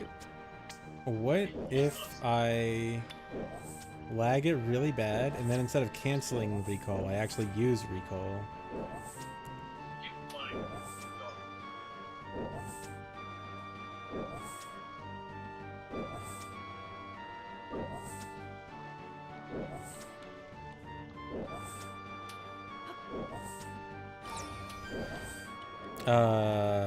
Never mind. It takes way too long for it to start. Yeah. What are you giggling about? Dumb show. You were in queue watching television. So that was the first one. I ain't doing Where's nothing. the second one? Is it? Probably went all the way out of bounds, I guess. You're being in warm Missouri. Is it 90 degrees there? Was today, yeah, like 98. Kansas said it was. It's 90 not where stacked he hydrants, is. it's just a single hydrant. You do a glitch where your hydrant I have is 94, active, excuse me, 83 now. while Tomorrow and the you day after is are, 100. Not using it, That and sucks. then activate recall, Yep. and then After leave that, it, it's leave it gonna on drop recall down for like 10 to or 20 mid to seconds, low and then when you 80s. close it, it lags a ton because it's trying to throw out a bunch of water Nice that was lows supposed at to be night. thrown out in that time. Yeah, Neil. I've gotten the arms in place. I cannot get the legs in place. It is very frustrating. Just in time to play 8 million Arrival Wings on Sunday. Cancel due to heat. They don't want the Warriors light to get heat exhaustion. Well, that's why they need them to play Arrival Wings so they're out of the heat inside. No, there's no air conditioning in the mechs. It's actually very, very hot.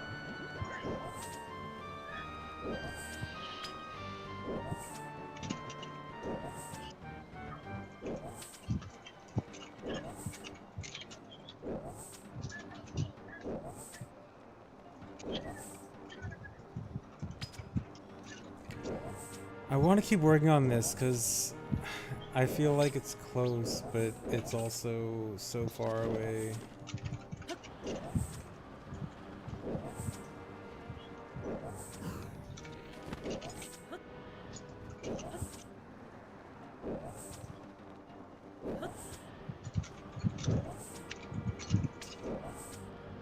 Why didn't Minner have to skip leg day? Unironically, this would probably be so much easier if the legs were actually bigger.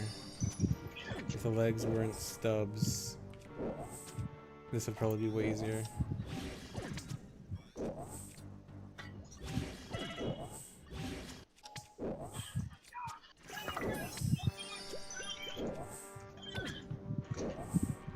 Why is it turning? I wonder if we're gonna need another. I'm gonna need an Now I'm extra going trip. into the depths. Oh, wait, what? What happened to this? I was gonna say I'm going to the depths. Because you can get lower than the normal bottom layer by doing this glitch. But somehow I got stuck somewhere else. The mega depths, the super depths. It's not about saving time right now, it's about figuring out if it's possible, and then we can figure out how to make it save time later on. First we need to just see if it's possible. Because even if this wouldn't be faster, this would mean, if it works, this would mean Minoru without Paraglider, which alone would be big for, like, challenge categories or something like that. Alright. Gotta clip them out again. Like, if this actually works and we can get Minoru without Paraglider, I would probably want to do something more like all sages than all dungeons. And then we could just do all sages, no Paraglider, which would be sick.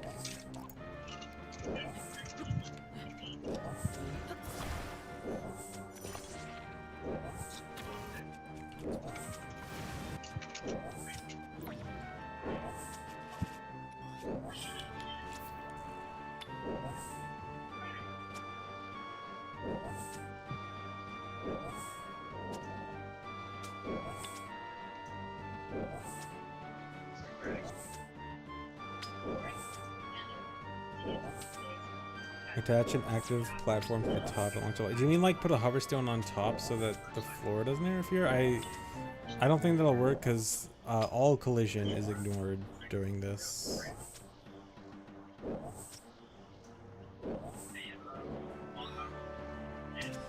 Another rune more. So in theory it shouldn't do anything.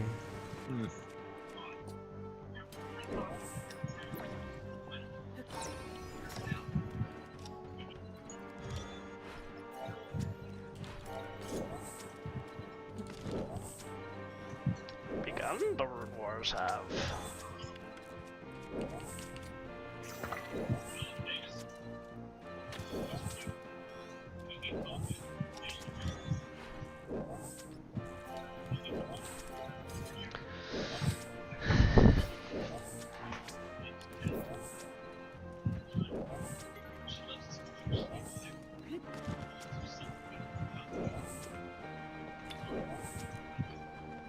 Yeah, when you activate a Zonai device, everything attached to it activates at the same time.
Ooh, elite clue scroll.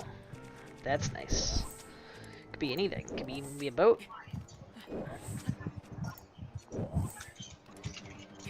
Could be something I can't do at all. Anything is possible. Okay,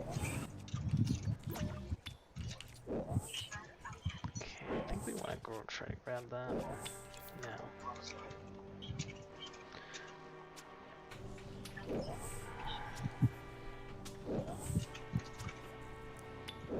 The problem with having it fall from above is I just don't know how to even set it up like that. I mean, I guess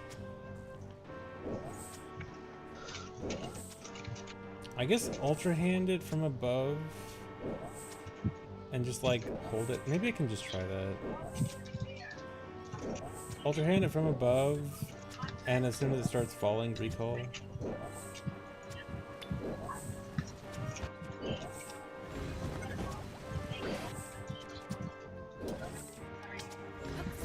Dude, I am gonna need like one more trip. And by one more trip, I mean like one more kill after this trip. 'Cause I don't think I can get 11 kills in 6 minutes. Why am I carrying it?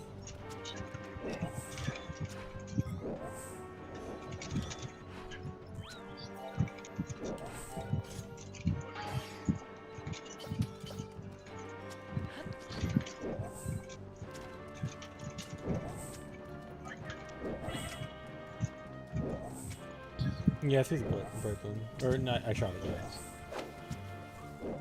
If I threw it, then I wouldn't have been able to do that second hydro clip. So it's good. Or wait, is it? Wait, did I throw there? Okay, yeah. Weird, it wasn't activating the sword beam. Normally, sword beam activates when I switch swords. Okay, strange. Oh, health, yeah. Duh.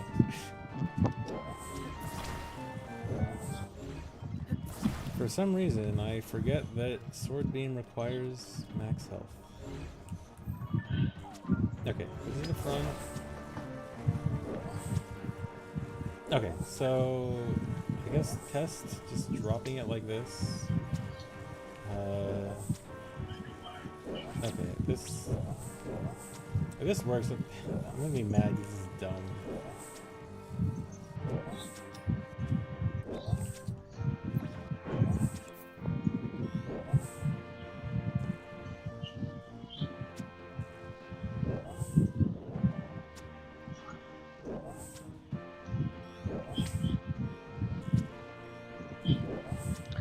What if Santa Lizard put coal in your stocking?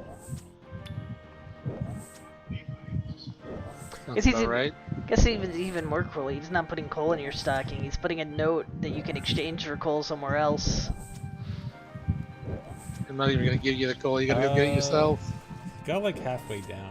Where are they getting these coal I notes don't think it anyway? has enough vertical. Is there a Lizzardman bank? Velocity there. Shield left half. If it was already Really? at like terminal velocity, maybe.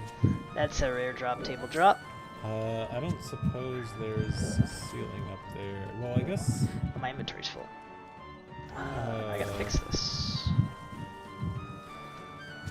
Okay, I gotta get him to jump again How would as I well. do it? Jump, you idiot.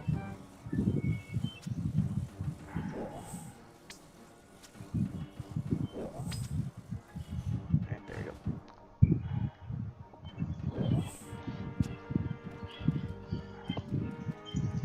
Yeah, maybe shoot a hover stone up here.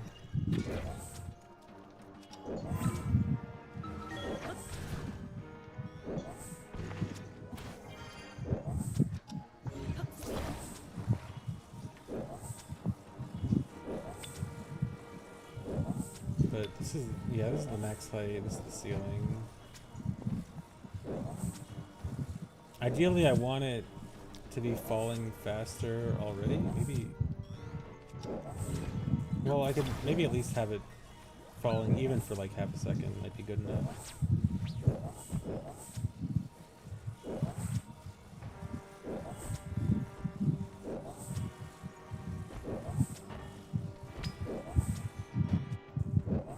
It just has to be before it hits it. I don't know.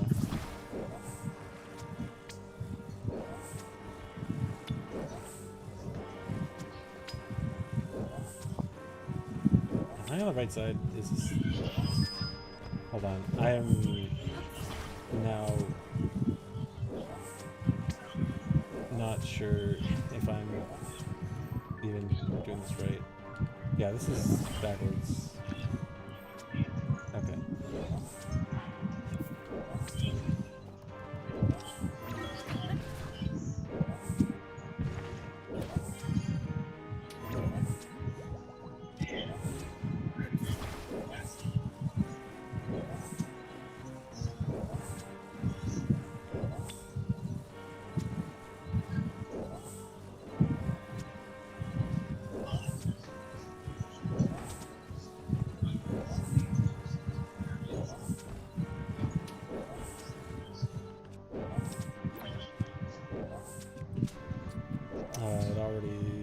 It already hit the thing. It's already sliding down. I'll do it anyway, but don't think this will work.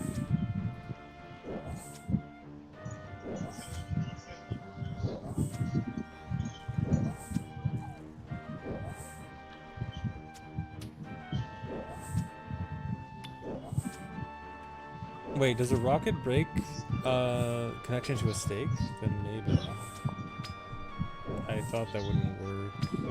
Do I have a stake? I don't know if I have a stake. Yeah. Hold on, let me try this first.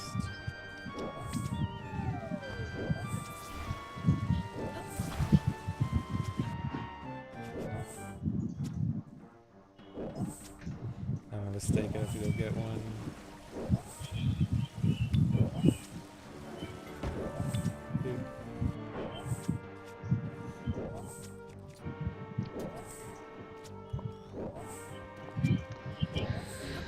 Die, smelly lizardman, die!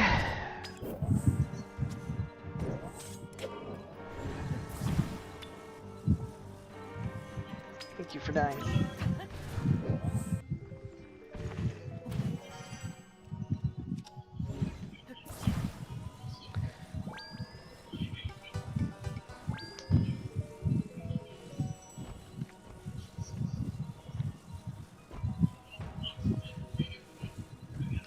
Alright, let's read this elite clue scroll and see if we can do the first step. Yes, probably. Okay, there. That's the frame before it hits. So there should be max downwards velocity.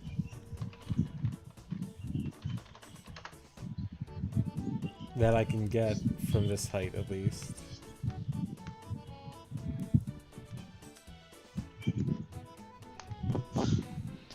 Okay, so I guess I can do that. You can't bring a Korok to the depths. Rocket does not break state goo? Okay, never mind. Oh, okay, that did not work how I wanted it to. That was definitely inbounds and then fell more. So let's just grab Oh well. these. Still just testing the legs anyway. A few salmon.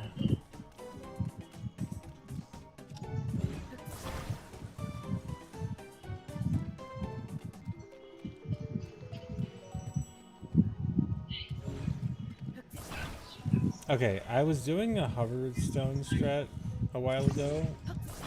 I need 2 hoverstones, or else it sinks. And I stopped it, but I think when I was doing that, I was attaching the rocket to the leg, when I probably should be attaching it to the stone itself. This is the wrong direction.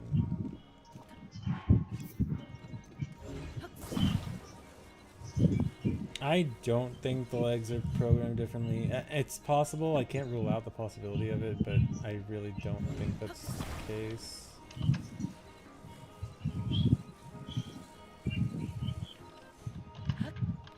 But I gotta keep trying this until like I can definitively say, yeah, that totally should have worked, and it didn't. I think.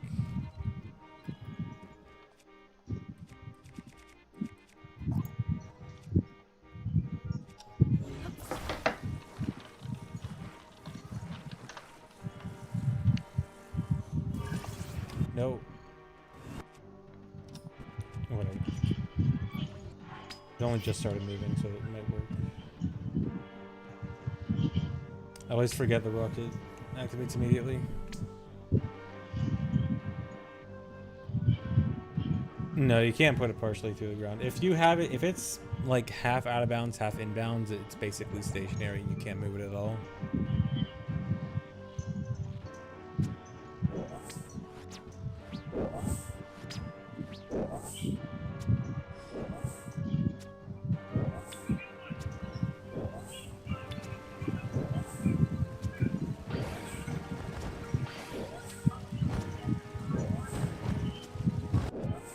It does not like that.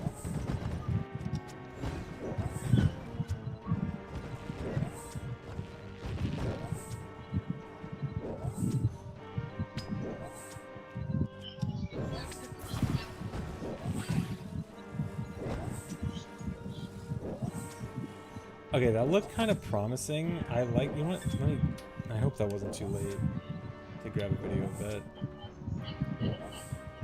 Because I think that was going the direction I wanted, just very, very slowly. Which I do want it to be kind of slow. Okay, that was a bit. Yeah, I think that was promising. I'm going to try that with 2 rockets. The last kill. Dragon Warhammer guaranteed.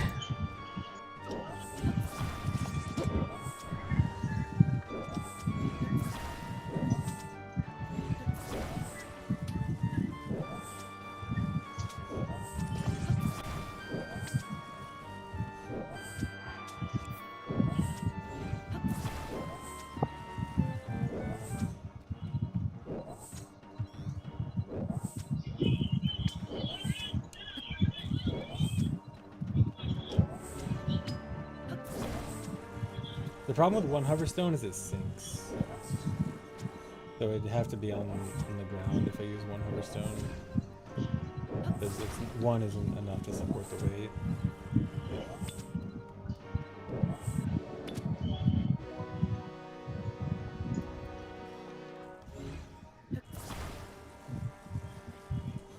But it's fine because 2, the only difference with 2 is I should just have to use more rocket, 49 tasks. which is fine.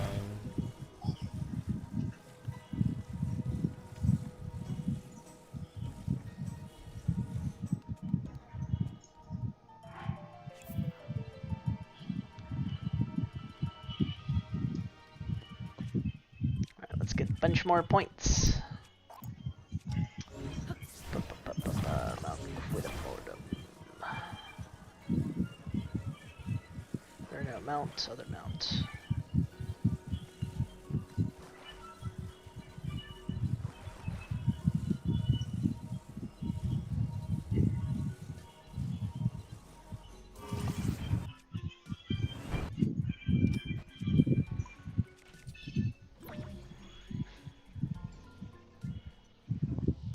Wait, I forgot. I'm supposed to put the rockets on the hoverstones, not the block, not the leg. Ba-da-dum. Boom, ba boom.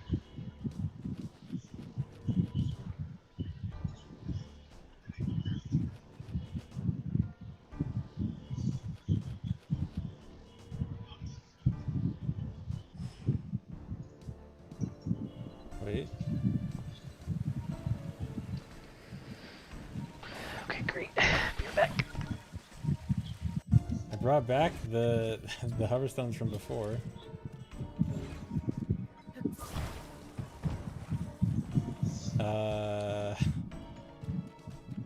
It has a new home. If I can recall it. I don't think it'll like this.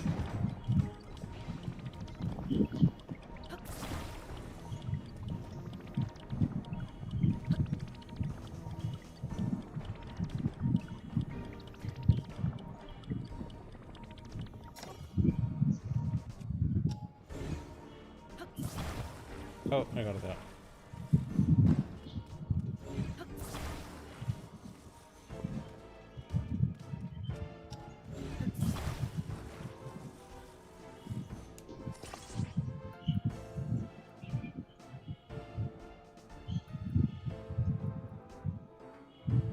Hoverstone on top and leg on the bottom.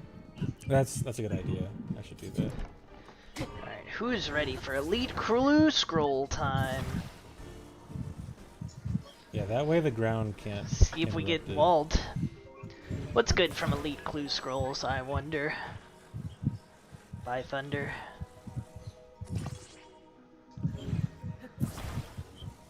Also makes it easier to see.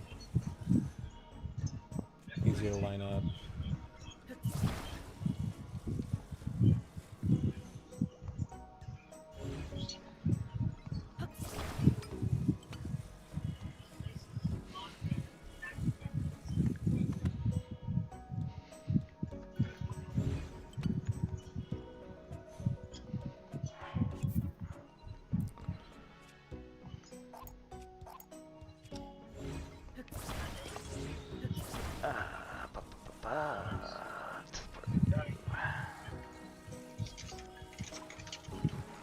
Okay, wait. Should I attach it to the hoverstones or the leg? I think.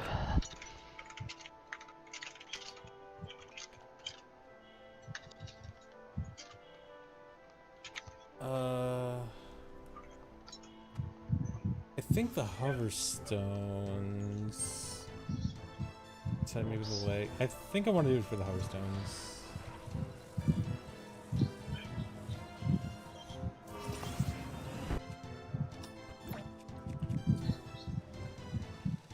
Actually, this is going faster than I want. I think this is gonna miss.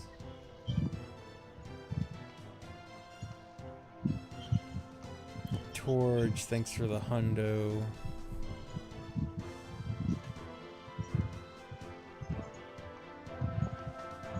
A 100 years. Hopefully the stream will be a good stream and it'll be one where I can successfully get a leg in, please. Dude, that's so close. That was so close, dude.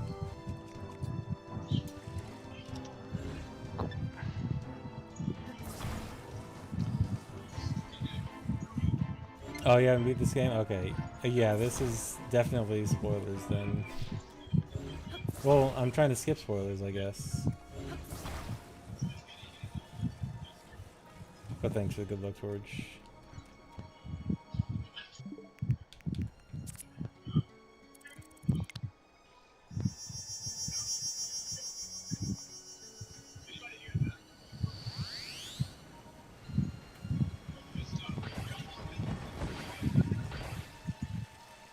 Okay, this is definitely the closest it's been. I think... Okay, I think I was too far away from the body. I think the angle would have been good if I was a little bit closer.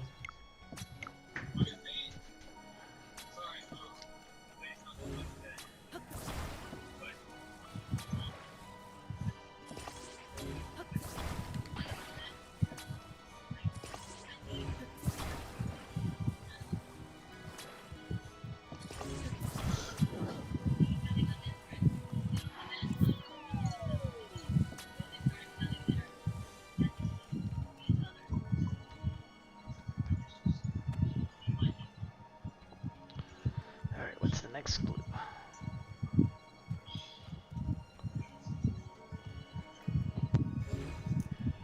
It's a little bit closer. Pharaoh. I do have that music. Nice. Not sure where that comes from.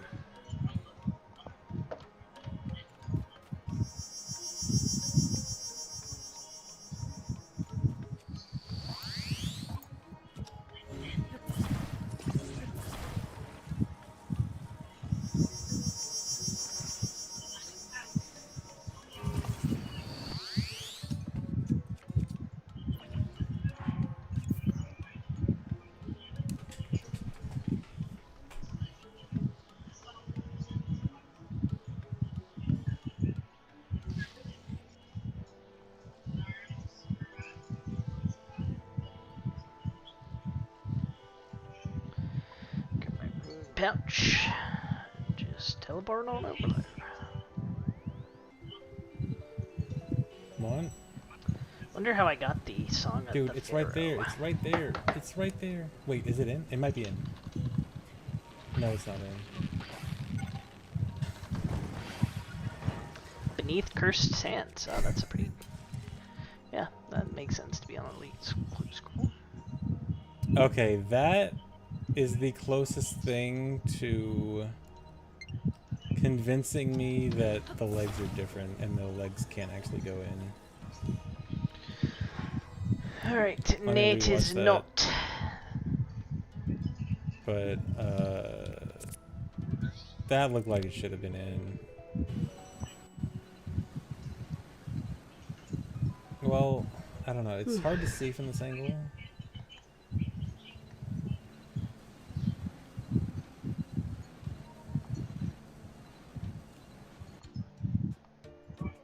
I can't tell where the leg is.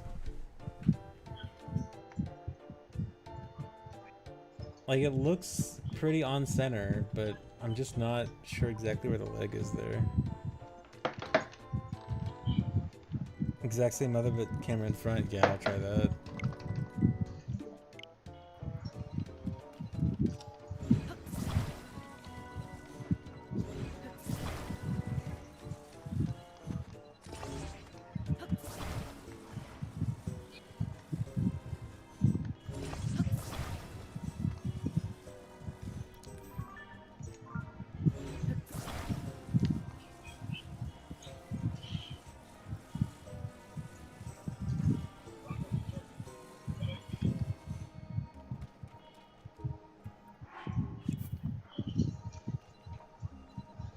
Let me try a little bit lower.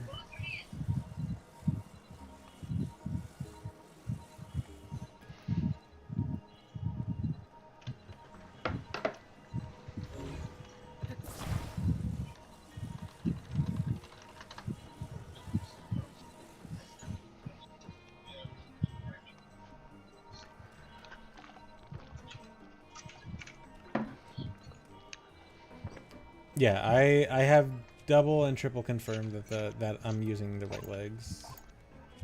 That the right legs are trying to go in the right slot. Wait, this is gonna be weird to get a good camera angle of, because the camera is gonna be facing downwards here, and I want it to face upward. Well, it might change in a sec. Here, I can do this.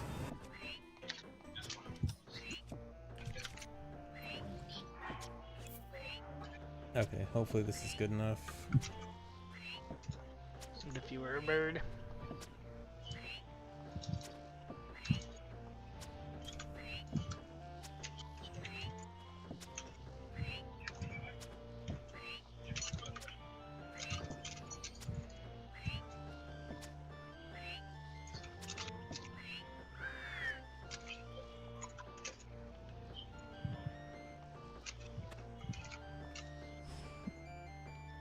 Come on.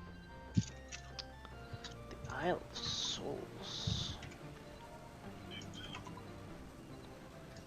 Uh, Oh, that's the Soul Wars. Well, same deal then.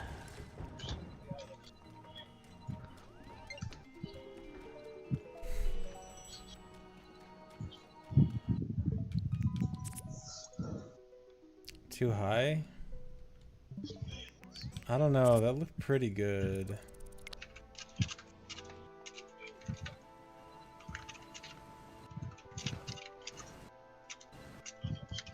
Oh yeah, maybe a bit too high. Yeah, you're right.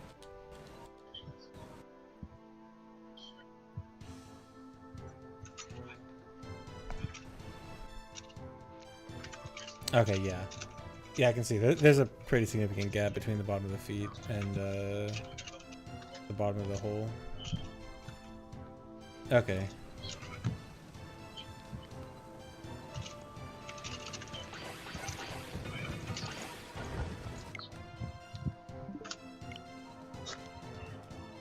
Yeah, this is more precise than I thought, because the arms... I assume most of you guys haven't seen me do the arms, but the arms are extremely easy. You just put them like roughly in front of it and just send it forward, and that's all. It's... The arms deceive me for how hard the legs would be. I just assumed the legs might be a little bit trickier because they're smaller and that's it, but no. I tried arms first. The first time I got them all in a bunch.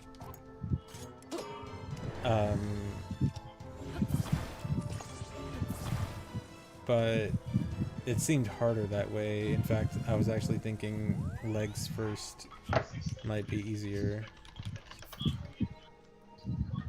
Wait, I forgot. The thing disappeared.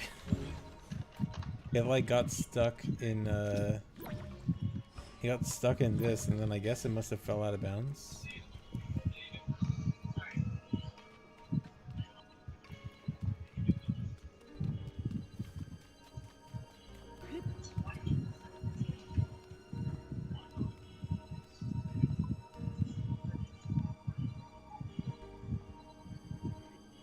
Okay, I guess I have to reload again. I guess I can check if it's out of bounds, but even if it is out of bounds, it's not really much getting it back.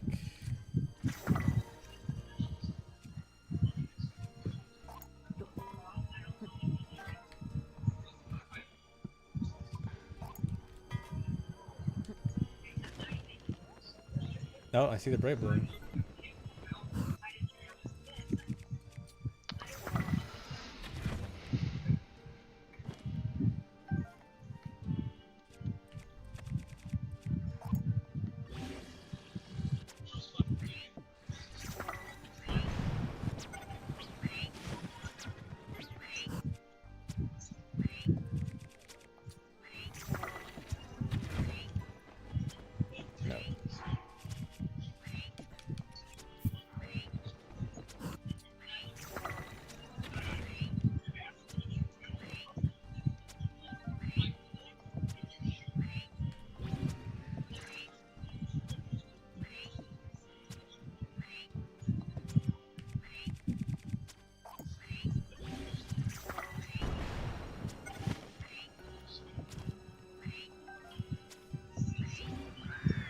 Oh yeah, I can't use.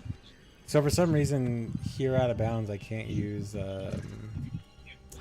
I can't use the ability menu. Wilderness So I resource can't area. change from Yikes. views. That's a yikes for me, Doug. I'm gonna do it, but that's still a yikes.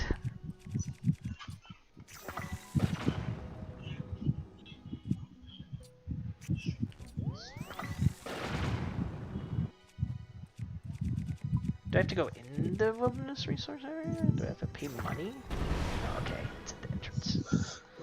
If I had to pay money to Get do on this off the clue stick. scroll, I'd literally call it pay to win. Does that fix it? Oh, okay. So it's the stick glitch that affects it? Let me grab my knife. Metal Gear. My knife. Crab's got my knife. Boss grab. Knife. Okay, well there's no getting back anyway. I gotta reload one more time.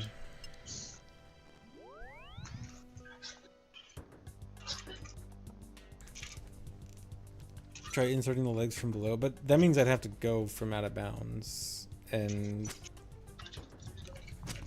I don't know. Like that just is gonna make it harder.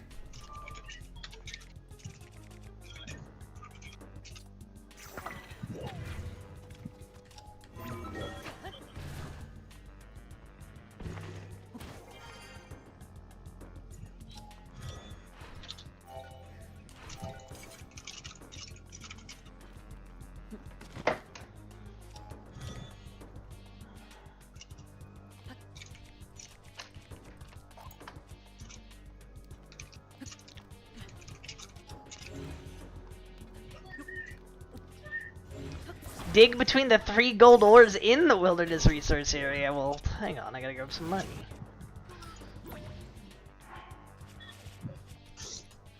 Sounds like it's pay to win. Yes, this is despair right now. True despair is when I actually get this and then confirm that it does nothing, which is the most likely outcome, by the way. The most likely thing to happen after testing this and successfully getting all the parts into the construct body is that absolutely nothing happens.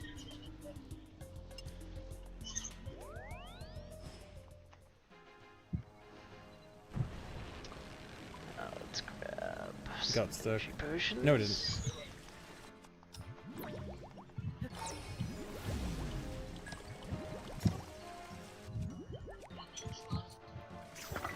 Alright, grab like 10,000. I can't remember how much it costs. But let's say 10,000.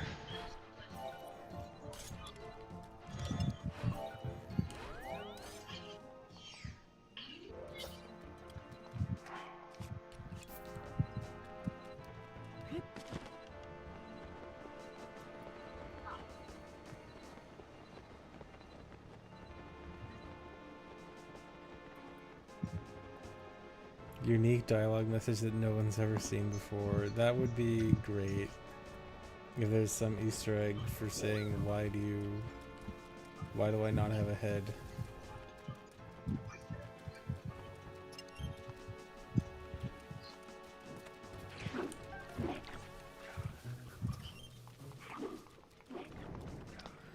Burb.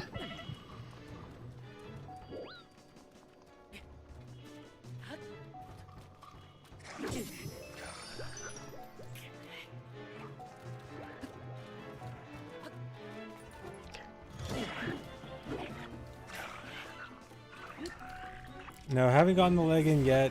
I've gotten very close though. I have a strat that seems reasonable.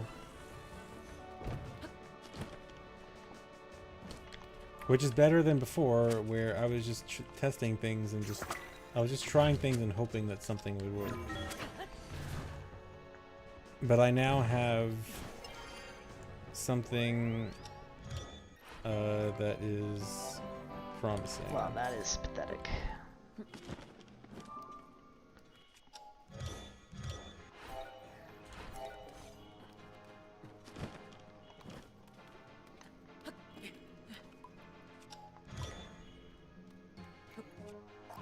We're out of Hoverstone.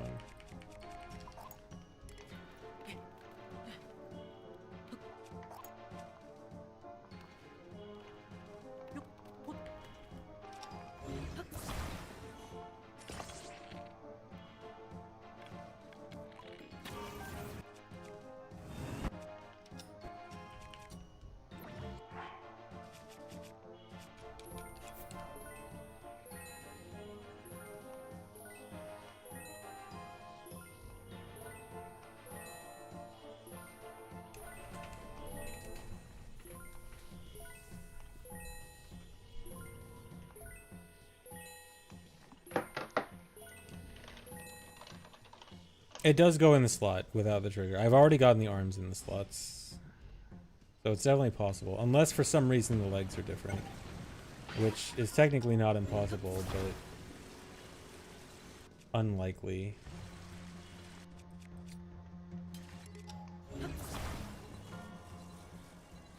Yeah, it'd be very strange for the legs to be different.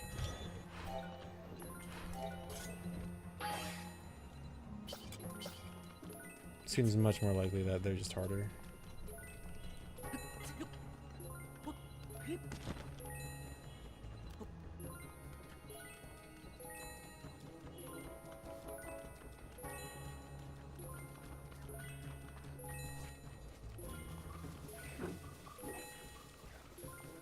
Alright, not too bad. Some decent cash, I suppose.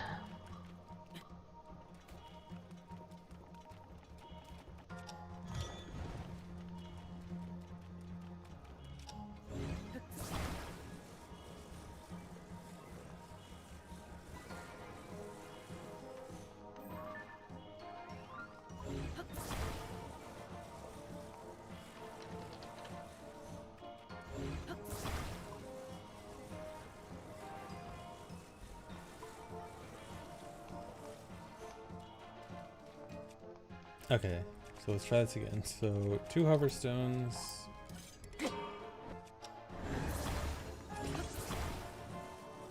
Attached to this.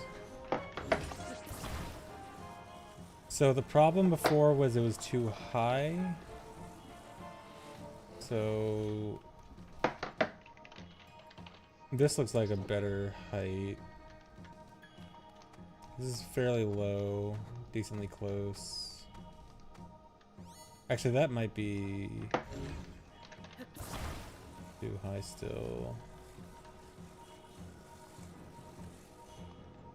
That's too low to the ground.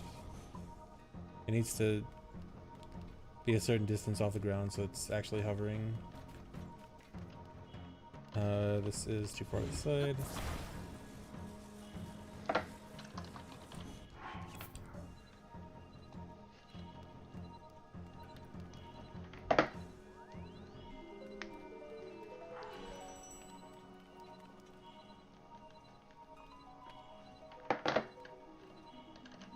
This is hard to see. I think that's good. Does this look good for downward angled rockets?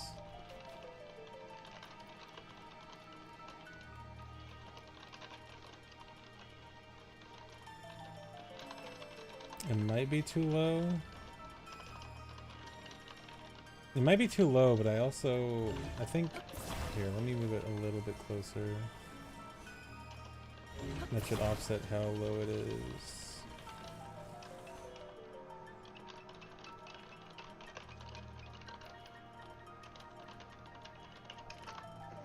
Because with the last one, it was very clearly too high. That's why I want it to be pretty low. I think this is good.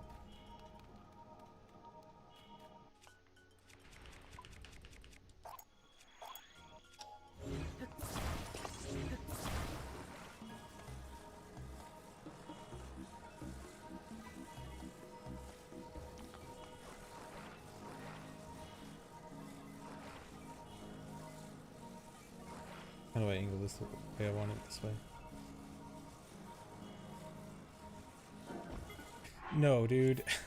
I just noticed it right before it fell.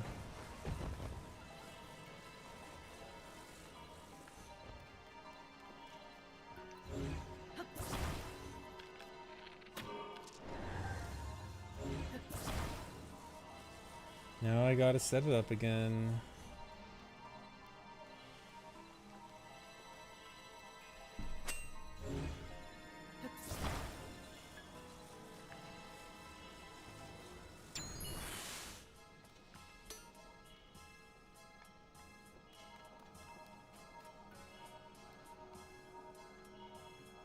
I think I like that.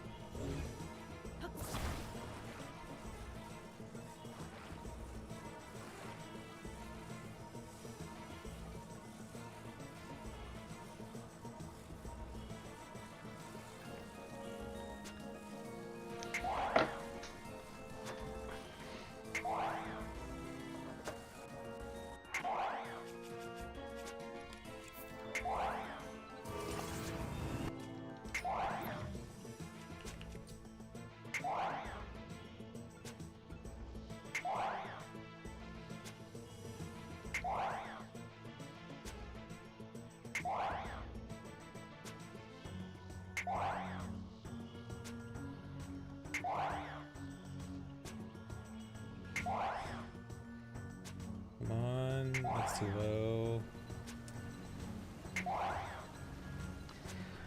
Yeah, that one was too low. Time to turn it off of CFG and onto something else. Alright, now this one is the test dummy.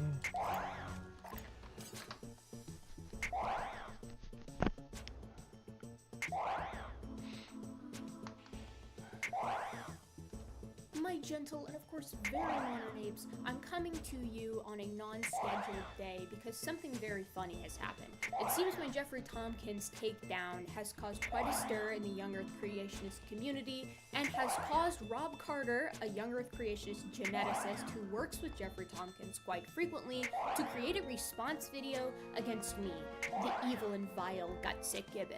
Listen, sometimes it's okay to be the villain in the made-up story that these people got going on in their mind. Because I'm telling you right now, I'm okay.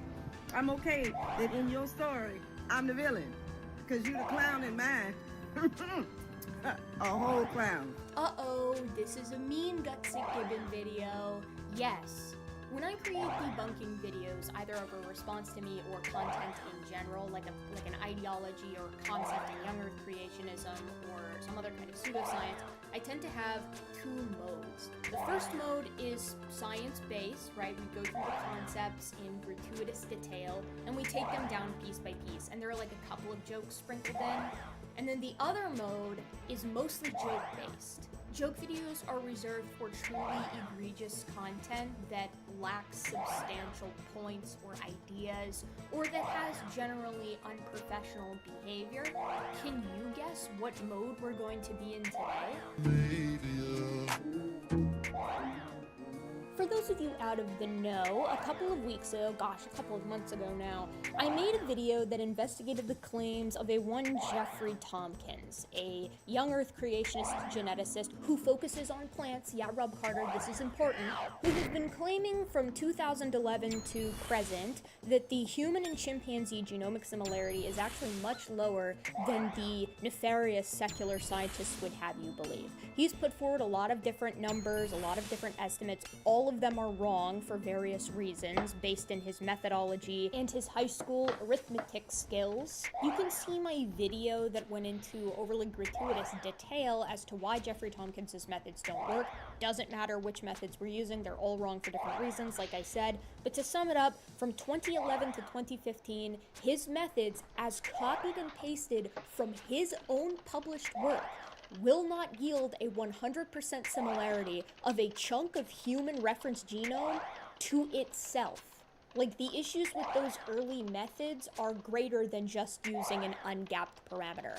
His later methods, his 2018 works in particular, have a different problem. If you download his own CSV files, you'll find that he doesn't weight his sequences, and that's how he comes up with an 84% similarity between humans and chimps, as opposed to the conventional number, which is 91.1% for coding DNA and approximately 95 to 96% for the entire genome at present. Tompkins' issue is that, like I said, there's no weighting going on. So a sequence that is 300 base pairs long between humans and chimps and shares, let's say, 50% similarity is weighted as exactly the same as a 30,000 base pair long sequence that is 99% similar. This is something that you learn in high school at the very latest. Everyone has known that Tompkins' work is sus for quite some time, but to my understanding, I was one of the first to actually test his methods against controls, and this made creationists very angry, especially Rob Carter. So who the heck is Rob Carter? Well, Rob Carter is a young earth creationist who has his PhD in marine biology. Now, why did I call him a geneticist? Because he's worked in the field. He's worked in genetics. He's done some stuff involving genomes. Great, that's awesome. I'm fine giving him that title. He will not be so gracious with me, as you will see. Rob Carter is posting this little piece from his YouTube channel, Biblical Genetics, but he has been around the creationist circle. In fact, we have gone toe-to-toe with Rob Carter, as it were, before. He's written an article about me, as well as involving Dan and Dapper from Dapper Dinosaur, so he knows who I am. He's gonna tell you that he knows me as a critic. But But he's also been involved in like the Dismantle documentary, he's done pieces at other creationist organizations, he has been a face in many different arenas of young Earth creationism. And I guess he's taken it upon himself to respond to me, since Jeffrey Tompkins evidently won't. Rob makes it clear right off the bat that he wasn't planning on making this video. He was planning on giving a different presentation for this particular YouTube release, and that's gonna be more evident later. But from square one, you can just feel the disdain dripping off his lips. But a couple days ago, I watched a video, a long video, 2 hours long. It was a trial to get through. Oh, it was a trial to get through the video, huh, Rob? A trial to watch the whole video. A trial to watch the whole 2-hour video which you watched. It was a trial to watch the whole video. Well, at least we know you watched the whole thing. Otherwise, it wouldn't be such a trial, right, Rob? That's called foreshadowing. It was produced by a person I'm well aware of. I accidentally girl bossed too hard. Her name is Erica. She's a primatologist. Too bad you can't put well-known villain in young Earth creationist circles on your CV. She's actually, she and Dan of Creation Myths fame did a video against me several years ago called Robert Carter's Wrong About Everything, which I responded to on creation.com, an article, Robert Carter's Wrong About Everything, question mark. There'll be a link in the show notes for that if you like. Yeah, you know, it's weird, because I'm pretty sure me and Dan responded to that response and received nothing. This case, Erica, the primatologist, has turned her sights on Dr. Jeffrey Tompkins of the Institute for Creation Research. Yes, this is true, Rob. As I sat in my medieval castle plotting the downfall of young Earth creationism, I pulled him up on my large supervillain-esque monitor, and I thought to myself, you know that Jeffrey Tompkins? It's time someone took him down a peg. I mean, I guess that is maybe a little accurate, because I did just get super tired of seeing the Jeffrey Tompkins numbers thrown around, and I decided to do some tests for myself and see how well they held up. And then that led to the rest of the dominoes in Jeffrey Tompkins' career on this specific topic falling over. Now, Jeff and I have known each other for a long time. I first met him when he was at Clemson. He was in their genomics department. He was building genomes for a living. Since then, he's gone to the Institute for Creation Research, and full disclosure, he and I are both on the board of directors of the Creation Research Society. Okay, so Rob and Jeff know each other, and Rob is making a video to defend his friend Jeff. Got it. We have a small community of creationist geneticists, and the secular community, a small group of them, has taken it upon themselves to be our criticizers. Well, the gall of them, the insolence of criticizing, peer-reviewing, if you will, creationist literature that is constantly demanding to be taken seriously by the rest of the scientific community, the absolute brazenness of some individuals with some spare time on their hands who are in the scientific community to give them exactly that, to give them what they want and assess their work on its own terms. Monsters. Look, what do you want, Rob Carter? Do you want to be taken seriously and peer-reviewed by the scientific community, or do you want to be left alone and considered a pseudoscience? You can't have both. In this long video, she's slamming Jeff up and down. Video long, Erica mean. I hope you're ready for a second helping of that one, Rob. But also, like, this is the voice of someone who's never submitted anything to peer review, because peer review is oftentimes quite mean. I'm not saying it should be mean, in fact, quite the contrary, but this is just, you know, like, tell me you haven't submitted recently to a peer-reviewed journal without telling me you haven't submitted recently to a peer-reviewed journal. For supposed mistakes that he's made. Now, he is a gentle and quiet and unassuming person, found to be very humble. So what are we saying here, Rob? Because of these characteristics that you've experienced from Jeff, he doesn't deserve to be criticized for his scientific work? Is that what's being said here? Why are we talking about Jeff's character? I have opinions on that, but what's the relevance? He's not a bulldog, so he hasn't come back swinging, but he has put his foot down and said, no, I'm not wrong. And it did take him a while to say that in a couple places, and that drives them to distraction. Why'd you take so many years to correct this? He's not on their timetable. He can do it whenever he wants. Oh, okay, I see. So Jeff is a nice guy. That's why he took so long to issue a correction on the bugged version of Blast. The problem here, Dr. Carter, is that this is something that I didn't do, right? I didn't say that Jeff wasn't valid because of the bugged version of Blast. In fact, I tested his methods once he accounted and corrected that bugged version of BLAST, his 2015 methods. So, and then again, there wasn't a bugged version for 2018. So how exactly is this relevant? Right, you're just saying Jeff's a nice guy, that's why he took so long to issue a correction for his like 2013 work. Okay, cool. How does that help him with all of the inaccuracies of the rest of his work after that? But it did take a while in a couple of cases to publish some of his corrections. Now, one thing that happened, though, was one of his chimpanzee-human similarity estimates that he did. And by the way, he's a plant geneticist, and one of the things that Erica criticized, he's not a human or ape geneticist, so he doesn't know what he's doing. No, he's a geneticist. First of all, I think it's really humorous that Rob is getting mad that I insinuated you can't talk out of your field of expertise, because this is something that gets leveled at me all the time by creationists whenever I talk about genetics, by the way. But no, that's not actually what I said. What I did in my video is I noted that Jeffrey Tompkins is a plant geneticist, and that might be one of the reasons why he's had so much trouble with getting accurate results within his mammal comparisons, a human versus a chimpanzee. I'm trying to assign his inaccuracies, his shoddy work, to ignorance rather than deceit. And I'm trying really hard to do that, Rob. Now, on the other hand, she's trying to analyze his work in genetics, and she's making some subtle mistakes of her own. Now, you know I'm only human, so of course I make mistakes. I make mistakes all the time. But my question is, like what? Which I'm not going to go into, but it's clear that she's not a geneticist. That's right, baby! This is a 21-minute video about me, a response to me, and why my methods don't show that Jeffrey Tompkins is incorrect and has been for all these years, but we are not going to go over why. And that is why, Dr. Carter, I will not be taking you very seriously at all in this video, although we will talk about your waiting time problem. Rob talks for a little bit about the bugged version of BLAST that plagued Tompkins' 2013 work. Now remember, the individual that caught this bug was Glenn Williamson, a friend of the channel who's helped me in a lot of these comparisons, but we didn't start talking until a few years ago. We certainly weren't talking when I was 17. However, that doesn't stop Rob Carter for saying that we are associates. And this one that he was using had an error, and it caused his percent similarity to be very low.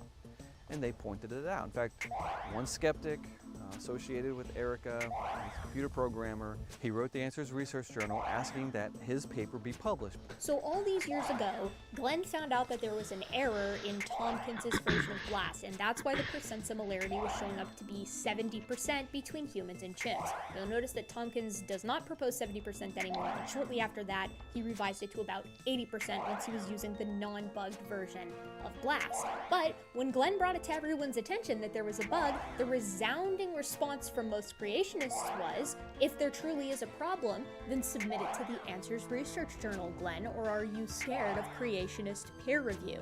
And so that's what Glenn did. He tried to submit to the Answers Research Journal, just like so many creationists challenge so many of us who frequently debunk young Earth creationism to do. The editor of the Answers Research Journal, which is a young Earth creationist research journal associated with Answers in Genesis, Andrew Snelling, dragged Glenn along for months as to whether or not his paper would end up being published, and at the end of the day they told him that it wouldn't be. Shortly after that, Tompkins published his own article in the Answers Research Journal about the very same bug, and did give Glenn Williamson credit, but I don't think that that's much consolation considering Glenn is the one who did all the legwork and wrote up an entire paper on it. Tompkins just didn't want his error to be pointed out by someone who wasn't him. On this matter, Carter has this to say. Problem is, you can't publish the Answers Research Journal unless you subscribe to their statement of belief, which is, are you a young Earth creationist? Then you can publish here. And he obviously doesn't.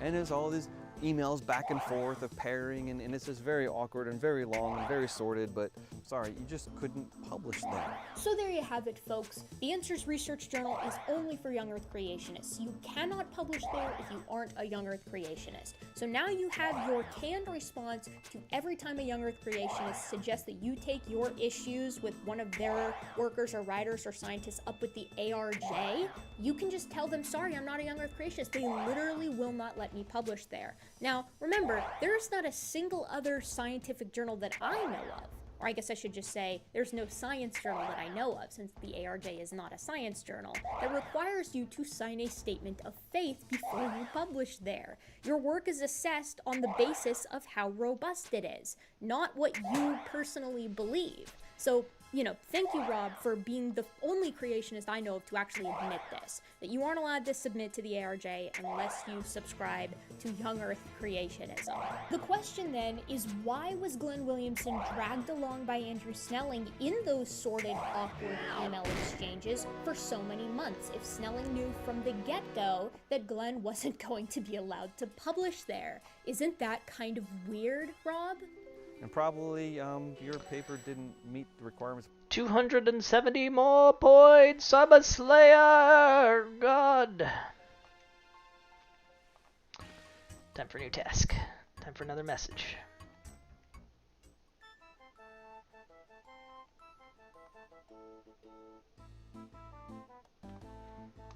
It's a publication anyway. I don't know. I haven't read the paper. I just know that it was rejected. Oh, okay, well, it wouldn't have met the standard anyways, so... I mean, like, what's that based off of, Rob? You know you can find Glenn's paper as it was submitted to the ARJ online. How about you give it a read and get back to us? So, we know that there was an error in that program. The estimates are not in the 70s. Most of his estimates are in the 80s. Now, is that wrong? Well, Erica claims that these estimates are wrong for several reasons. Oh, okay, good. At least he's going to go over the reasons why I propose Jeffrey Tompkins's work is bad and shoddy and doesn't hold up to any kind of scrutiny, even by a non-geneticist, right? One is, there's a difference when you run a search using BLAST. Are you going to allow for gaps or not allow for gaps? And apparently he's using one of the settings, but if you use the other settings, you get a much different reading, you get a much higher similarity if you allow gaps in your search sequence. But he's dug in his heels, said, no, this is appropriate. Now, I don't want to spend more time on that, because to me it doesn't matter. My money don't jiggle jiggle, it folds, I like to see it wiggle wiggle. Very cool, Rob. Now, Dr. Carter's assessment of the difference between gapped and ungapped as Tompkins utilizes it shows that he didn't watch the video, and we're going to have some additional support for that here in a minute. But, like, remember, when we took Tompkins's methods in that video, copied and pasted from his own methods section, and then ran the comparison of a human reference genome to itself, the same exact strings to themselves, it didn't give us a 100% similarity. In fact, it gave us like an 85-ish% similarity. So no, these differences are not arbitrary. Gapped and ungapped are used for different types of comparisons. But also, Tompkins's methods Who's ready to don't make some work. cannonball, They are baby? screwed, even outside of that. Now, the reason Carter says it doesn't matter is because of this waiting time problem argument that he and others like Gunter Beckley have utilized before, and we're going to talk about that in a minute. First, Carter goes over how creationism, young earth creationism, can accommodate hierarchical patterns like nested hierarchies. And we've talked about this before. Common design rather than common descent can work with Who's nested ready hierarchies, to make some but cannonballs? only within the regions of DNA that are functional and the phenotypes that Because they it's represent, troll killing right? time. Once we get into the regions of the genome that don't do anything to our knowledge, to our current understanding, they shouldn't also create nested hierarchies because they don't serve a design purpose. Creationists still won't respond to that other than to be like, well, the whole genome is functional. Okay, but then knockout tests, like we've been through all of this again and again and again. In the design criterion, God could have made humans and chimpanzees as similar or dissimilar as he pleased. We literally, now I don't believe this, but we could have had a single letter differences between our two species. One letter that prevents hybridization between humans and chimps. Or he could have made us as different as chimpanzees are from jellyfish. Anything in there is acceptable in the creation model. According to Rob Carter here, he's saying that the biblically created kinds are approximately following the biological species concept. If they can interbreed and produce viable offspring, then they are of the same created kind. Well, that doesn't follow with the kind lists that we see given out by Answers in Genesis, which have dogs and foxes as members of the same created kind, who objectively cannot interbreed and create viable offspring with one another. So, like, this creates a very different schematic of where the biblically created kinds are drawn, and frankly creates way too many created kinds that can be accommodated on Noah's Ark. This is why Ken Ham created the kinds at the family level, but maybe Rob Carter doesn't hold to Ken Ham's, like, barriers for where the created kinds are. Maybe he doesn't agree with Ken Ham. Okay, cool, but then you have to create your own model that stands on its own to be peer-reviewed. Despite how we know how you feel about peer review, that is how science works, Dr. Carter. Carter talks about how evolutionary biologists and geneticists didn't publish a predicted percentage that would turn out to be the case for human and chimp genomic similarity. And like, no, they didn't. I don't know why they would do that. The prediction is that humans would be closest to the great apes as compared to any other animals. And then it turned out to really blow everyone's mind because we weren't just most similar to chimps, but chimps were most similar to us, and humans nested very firmly within the family Hominidae. But then he hammers home on the waiting time problem again. Now, in one sense, it doesn't really matter to evolution how similar we are. Just the similarity is a similarity. But in another sense, there is a limit because it takes time for mutations to propagate in a population. I did a whole episode called The Waiting Time Problem on that. Put very simply, the waiting time problem is an argument that's put out mostly by intelligent design advocates, but also young Earth creationists like Rob Carter here. That video that he showed there actually has been responded to by Dan of Creation Myths, and quite robustly, I think. To my knowledge, Carter has not covered that response, has not addressed the criticisms levied against him by Dan. But the waiting time problem can be summarized as looking at the divergence between modern humans and modern chimpanzees, the differences that we have between one another in our total genomic assessment, right? The percent differences between the two species. Carter and other creationists would argue that if the divergence point is like 6.5 to 7 million years ago, there isn't enough time for all of those mutations to accumulate if the difference between the two species is roughly 4 to 5 to 6%, looking at that 95 to 96% difference that is generally accepted by the genetics community. Carter and others would say that difference, even though the total similarity between the two species is enormous, that difference is too large of a gap to be traversed within the time period allotted to paleontology and genetics based off of the hominins that we find and the molecular clock.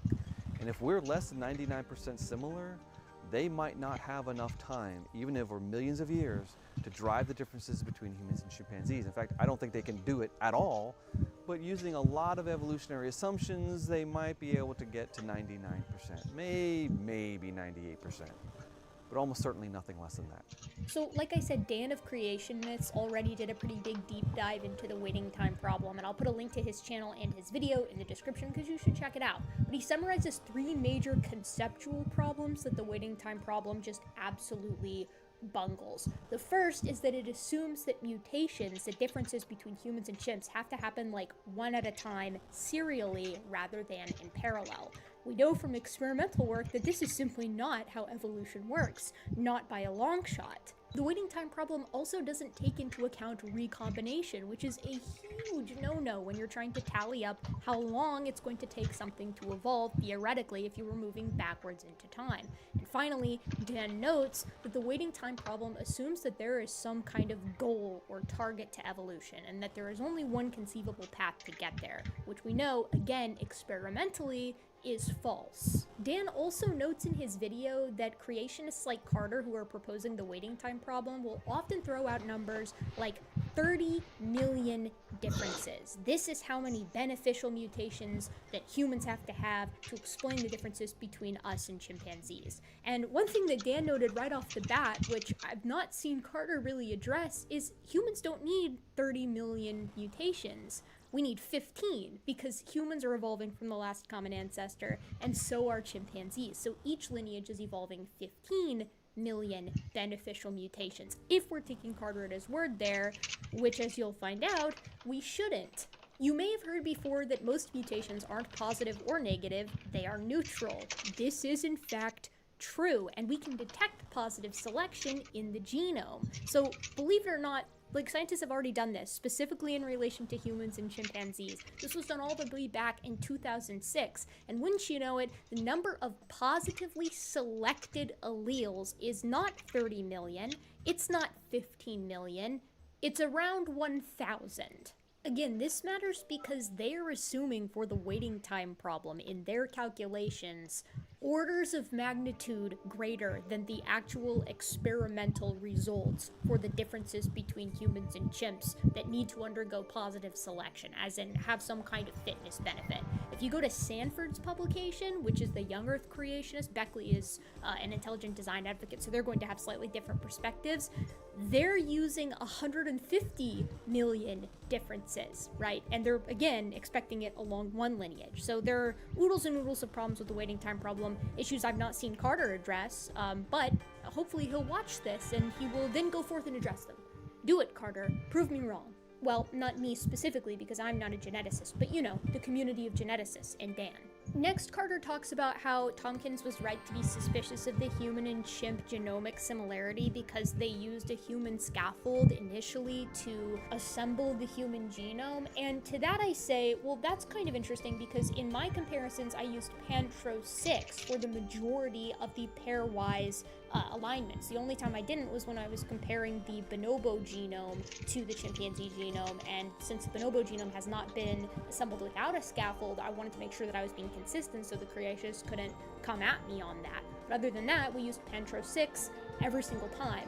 Now, that again was assembled without a human scaffold, but that doesn't even matter because as Carter says here, but now we have better genomes, and to be fair, the original genome construction mostly came through. They did have to rearrange a few things, and there's some mistakes that they made, but it mostly came through.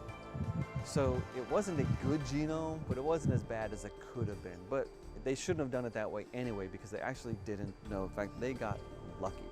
I'm sure Steve Schaffner and all of the other geneticists and computer scientists and professionals that worked on the assembly of the chimpanzee genome will be pleased to know that by your assessment, Rob Carter, they just got real lucky. What they were doing by your assessment wasn't actually appropriate, but they did get lucky since it turns out they were like mostly right anyways. That's probably not because they took into account the limitations of utilizing a human scaffold for a chimpanzee genome and took proper precautions when interpreting their results, knowing that things might be subject to change down the line. They probably just got lucky. They're gonna love hearing that.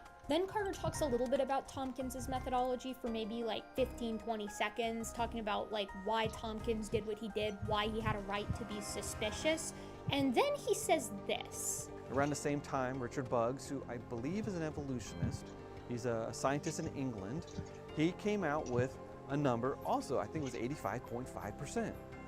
Not doing an apples to apples comparison, he's comparing everything. If you look at all the DNA, it's about 85.5%. That was a giant shot in the arm for the creationist community, and Tompkins' work looked like it was validated, and so we have this 85.5%.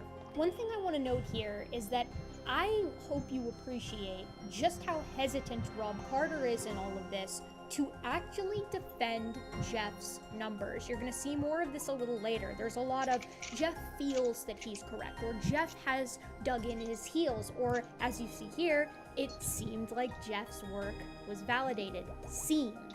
Except that in the year 2020, he produced a revised estimate of 96.6%. Carter then goes on a pretty long tangent here, talking about how he knew when he heard of this revised estimate that it must have been a change in methodology.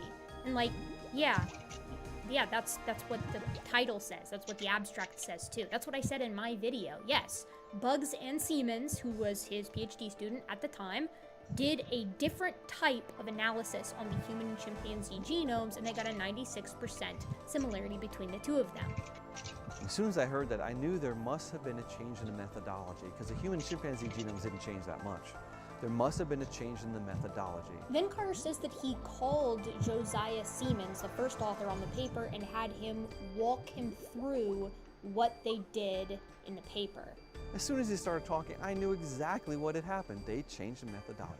Now, I can appreciate the desire for clarification here, but I think it was pretty clear just from reading the simplified abstract, right? Like, I feel like you could figure out just from reading the abstract, especially somebody who has a background in genetics, like Rob Carter, to know what's going on here. The differences in the methodology used by Siemens and Bugs versus Bugs in 2018. I guess this is just weird to me because Carter presents this as if it's like an aha moment, like something that maybe I didn't know about. But in my video, I mentioned that it's a new method. It ultimately doesn't even matter though, because in 2020, Richard Bugs published a new method of comparing genomes and found humans and chimps to be about 96% similar. Right, so again, the alarm bells are going off. Did Carter actually watch the video or didn't he? I mean, it was 2 hours long. That's a pretty hefty task for someone to undertake, to sit down and view a video for 2 hours. If you're a skeptic, you're an evolutionist, if you believe in evolution, if you're a Christian who believes in evolution, or an evolutionist doesn't believe in Christianity, or if you're a creationist, listen carefully. If 96.6 is the best modern estimate of our similarity, the true similarity is necessarily less than that. For a full genomic comparison, I'm okay with this because the estimates from the evolutionary community are generally 95 to 96%. If we include the telomeres and the centromeres, because remember, indels are already included when we're talking about that 95-96% estimate. So if when we take into account the centromeres and the telomeres, we see it drop another 1.6%, that's not going to be surprising to me or anyone else. Steve Schaffner has talked about this on various forums. He was on the team that assembled the chimpanzee genome all the way back in 2005. His estimate is that it's going to hover around 95 once you get that telomere to telomere full end-to-end sequence, so that's fine. But a really quick look-see at the size of telomeres and centromeres, as well as how much humans and chimps differ in our copy number variations, I don't think it's gonna drop 1.6%. I think it's gonna drop less than that. So, in the end, on one hand, I don't care how different we are. On the other hand, I'm a nerd, I want to know. It's an interesting question, I want to know. On the other hand, as long as it's less than is required by evolutionary theory, I also don't care how similar they are. It can be 98%, I'm happy with that. It's on the edge, I'd be happier with 95%. 90% would be killer. If it's in the 80s, that'd be even better. Like we said, it's gonna end up being like 95 to 96%, even once that telomere to telomere full completion is done, right? Now, if you want a discussion on Tompkins and the mistakes he may or may not have made, go listen to her long 2-hour-long video, there'll be a link below, or read some of Jeff's articles where he explains why he does not believe he made a mistake.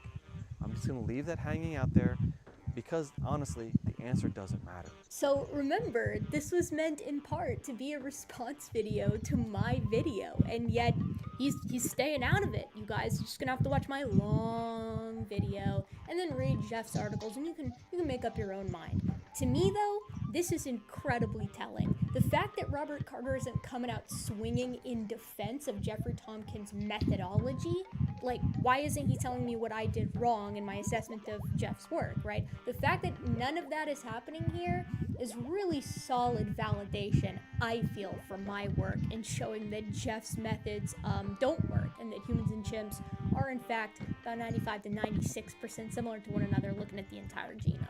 But I think what's really funny about this video is when Carter accidentally reveals in the comments section that he probably did not watch the entire video. Yeah, so let's look at that. So here's the video. I made a community post about it, and a lot of Gutsid Gibbon enjoyers went over there and just started bodying Carter fans in the comment section, which is funny. But one of the first comments that I saw was this one by Mr. Dan Ang1, who says the trouble is that doing the same thing Tompkins did with closely related animals, according to both creationists and geneticists, like lions and tigers or horses and donkeys, generate similar numbers in the 80s and about 95%, using the same methods as commonly used on humans and chimps. He's basically saying, like, this isn't going to work because Tompkins' methods aren't consistently applied. You also get really low similarities in animals that creationists would say are members of the same kind. So we actually get a response from Rob Carter here, who says, I am unaware of any creationists who have duplicated his methods, him being Tompkins, on horses and donkeys, lions and tigers, etc. Remember, that's what I did, right? Not specifically on horses and donkeys because they have different chromosome counts and it's difficult to compare organisms that have different chromosome counts and BLAST, but in these types of pairs here. He says, I'm also unaware of any evolutionists who've duplicated his methods at all. Remember, that's the whole 2-hour video, is me doing exactly that. That is, I do not trust they actually have, and looking at what has been done clearly shows that different methods were used. Just saying. So Depper Dino, friend of the channel, says, I see you didn't bother watching the video in which Gutsagiven did test it on lions and tigers, among other animals that are supposed to be in the same kind by creationists. You could actually watch it, you know. And I came in and said something similar. I said, hi there, Dr. Carter, this is precisely what I did. I thought you had watched the video. And to that, Carter says, he gives me a nice little response here, I'm not convinced you reproduced his methods, especially since his 2018 paper claimed to have used liberal gap extensions, yet he still got an answer in the mid-80s. So again, this is not inspiring confidence in me, because the methods I reproduced was his 2011 to 2015 methods. I didn't need to recreate his 2018 methods, because his own CSV that is available for download on GitHub disproves him, right? Shows that, in fact, his own methodology supports a roughly 96% similarity between humans and chimps once you weight your sequences.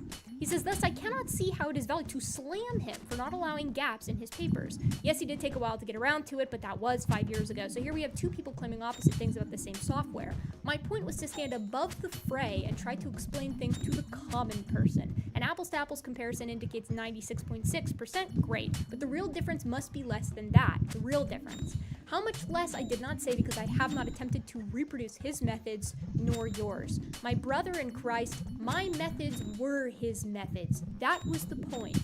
And what kills me about this is part of the reason that video was 2 hours long was because I explicitly showed my steps from where I go to his paper and show that his methods from his parameters, specifically in his methodology section, right, his method section, are copied and pasted into my program. That's part of the reason the video was so long, was to show, to prove empirically to anyone watching that I did in fact replicate his methods to a T. Now what is a little weird here is I responded to this comment with a new comment. And that comment seems to be gone. Either that or I just can't find it, but I'm on an incognito tab, so it seems to me that the comment is gone. Here's what it did say. I quote biblical genetics saying, I'm not convinced you reproduced his methods, especially since his 2018 paper claimed to have used liberal gap extension, and yet he still got an answer in the mid-80s. And to this I said, this is how I know you didn't bother to watch my video. I tested his 2011 through 2015 methods in BLAST, performing additional pairwise comparisons. His 2018 methods I examined using his own published CSV files, which show he did not weight his sequences. This means a 30,000 base pair sequence that is 99% similar is weighted the same as a 300 base pair sequence that is 50% similar. I go over the methodological problems with both his pre-2015 methods and post-2015 methods in my video. If you had watched it, you would know I replicated his methods precisely because I copied and pasted his exact published parameters into my own BLAST program. These parameters return an approximately 84% similarity between Han and Japanese populations and is thus indefensible. Jeff can easily prove me wrong though. He just has to do exactly what I did, use his methods and compare a pair of organisms outside of a human and a chimp. This would act as a control and ground his results. But he didn't do that, and he hasn't done that. I also reached out to Dr. Bugs to clarify some things with regard to his 2018 and 2020 work. I hope to discuss my conversation with him and how it impacts creationism when I cover the video you have published here on my own channel.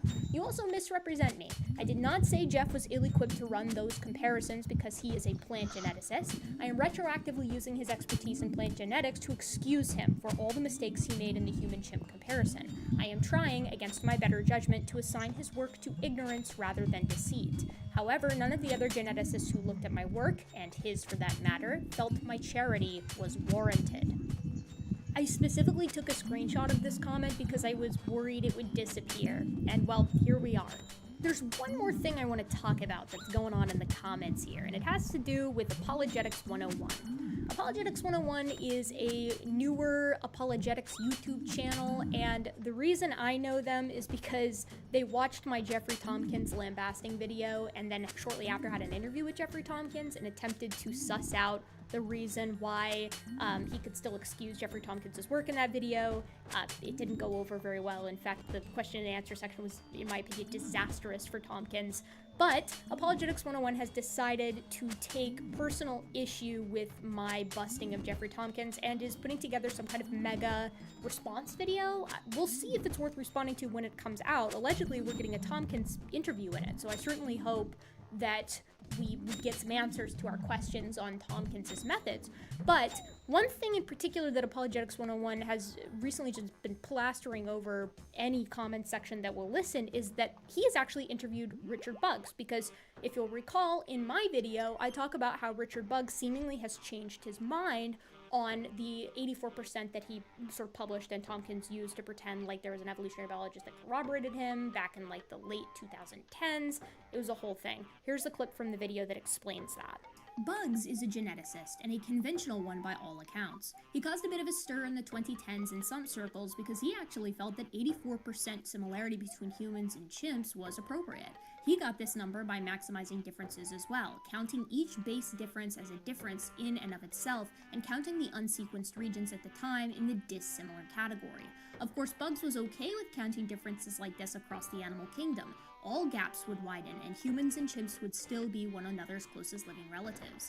This didn't stop countless creationists from name-dropping him, nor did it stop Tompkins from specifically claiming that their work corroborated one another's. Now, we could go into the details as to why some people did find Richard Buggs' method of counting up differences to be appropriate, but it's basically akin to debating whether or not you should count a page duplication in a book as a duplication of a page, or every letter as a singular difference when accounting the total similarity between the two books. It ultimately doesn't even matter though, because in 2020, Richard Buggs published a new method of comparing genomes and found humans and chimps to be about 96% similar. I guess he finally came around. So Apologetics 101 thought that was sussy and decided to reach out to Richard Buggs himself, and here's what he has to say about that. He said the email had to come in from Richard Buggs confirming what Dr. Rob Carter said in the above video. Quote, Josiah Siemens' paper does not try to do the same kind of comparison as my 2018 blog article. It does not take into account all types of differences that the 2018 article does. Unquote. This email has been forwarded over to Donnie Badinsky of the Standing for Truth Ministries. Erica, you have been refuted. Now, this is epic. Well, here's the thing, Apologetics 101. You usually want to save these kinds of big reveals that you contacted somebody for your actual response video. That's a YouTuber tip from one YouTuber to another. It creates suspense, and you get like a nice punchline at the end of the video. Because you've been posting this everywhere, so I also just went ahead and emailed Richard Buggs, and you're not going to like the conversation we had. But because I'm a professional YouTuber on the side as my side hustle, I'm going to save that punchline for when we review your mega debunk of my Tompkins material, right? We're gonna do like a nice little suspense here. This is how the pros do it. Plus, I actually just want to make sure that Dr. Buggs is okay with me sharing our conversation. Now, if you will recall, the last time Apologetics 101 talked to Jeffrey Tompkins about the experiments that I ran utilizing his methods, his response, him being Tompkins, was, well, I doubt she ran her methods because my computer is big and strong, and she couldn't have possibly run my methods with a weak computer. I just don't believe her that she reran my methods because she probably doesn't have a computer that's as big as strong as my computer is. And to that I say, like, that doesn't make any sense. I'm sorry, guys, but like, you can run the same program that Jeff is talking about on like a weaker computer. It just takes a lot longer, right? This is pretty simple stuff. This is like rendering, graphics or a video or something like that on an older computer. It's going to take longer than on a newer computer, but both will still get the job done. Okay, that's just how this kind of stuff works. I don't understand why he thought that would be a viable response. But then we got this Carter response that was also not a real response, was it? It kind of seems like both the genetics guys, both the creationist genetics guys, taking a swing at me here, trying to say my methods in debunking Jeffrey Tompkins were not appropriate or sufficient. Seems like both of them just kind of put their hands up and said, we just don't believe you. We don't believe you did his methods correctly. Well, if you'd watched the whole 2-hour video, you'd see that I did, wouldn't you? Anyways, my gentle and of course very modern apes, I thought this was a very fun thing to respond to. You'll notice that this was a sort of carpet bomb drop with Dan of Creation Myths and also Dapper Dino. They were both around the last time we kind of used Carter as a punching bag here, so we thought we'd do a little triple release again, so please do check out their videos. Tell me what you think in the comments of Carter's response. Did you think it sufficiently proved that I don't know what I'm talking about? Did you think that it got the job done? If you like what I do, please consider supporting me in a free way. You can like and comment and subscribe, all of those things. And if you want to support...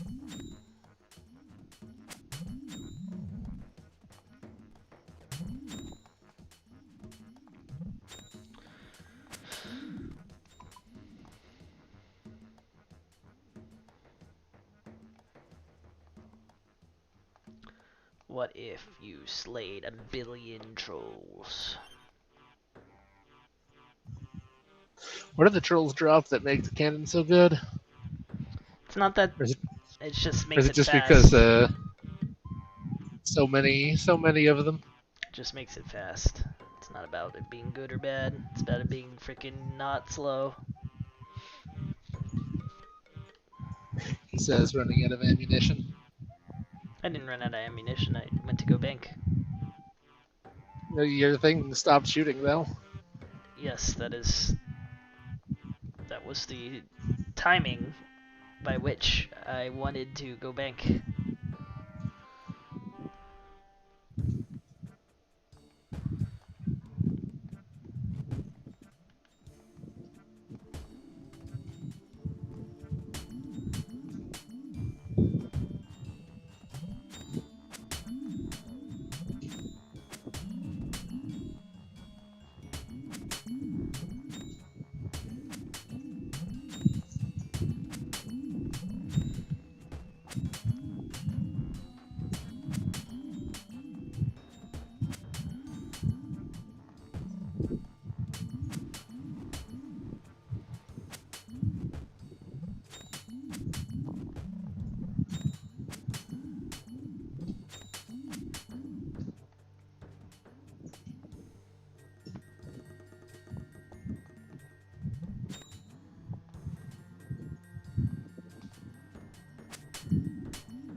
Nice, this task paid for the prayer pots it's using. Always good to see. You love to see getting 2 Grammy Renard weeds out of a thing where you use 2 Grammy Renard weeds. It's like poetry. I don't even know what a Renard weed is. It's the thing that turns into a prayer potion. Yeah, I would simply buy prayer potions off the Grand Exchange. Wrong-o. Absolutely deranged idiot mentality.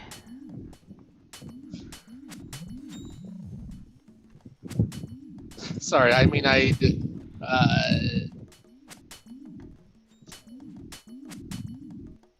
you are playing the game the way Chris Wilson intended. Yeah. If it were me, I would decrease the drop rate of all items by 50%. Then play Iron Look, Man. I was going after a chase rare earlier. What do you want from me, Chris Wilson? Shave your head immediately.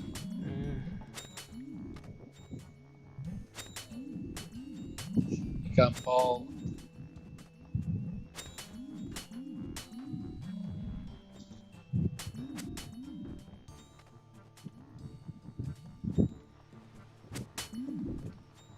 Alright, come out from under the cannon, guys. They can't fire at you when you're freaking under the cannon. At least I don't think it can. Maybe it can. Not an expert on this.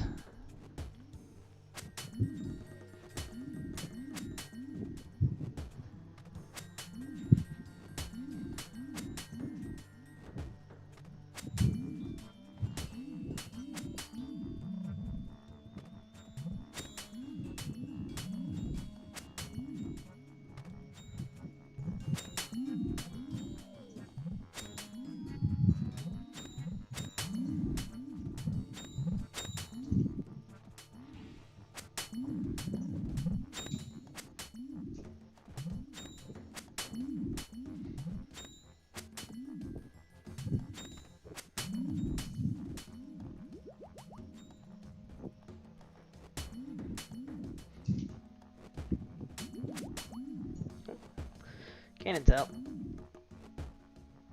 Cannon's in.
I'm pretty sure I can handle 7 more attacks worth of trolls.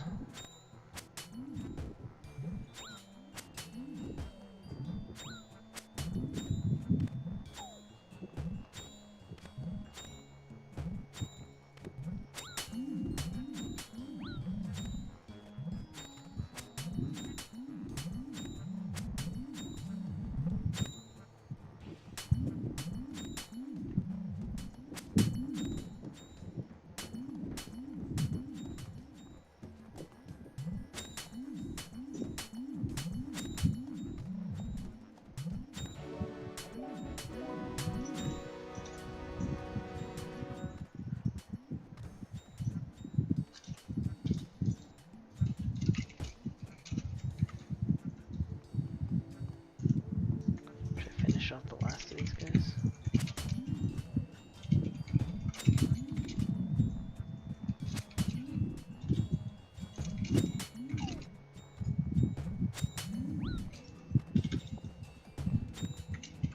Okay, that's good enough.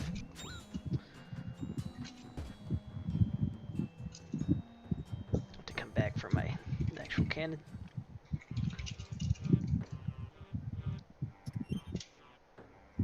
This guy leaves cannon combined like he's just furniture. It is just furniture.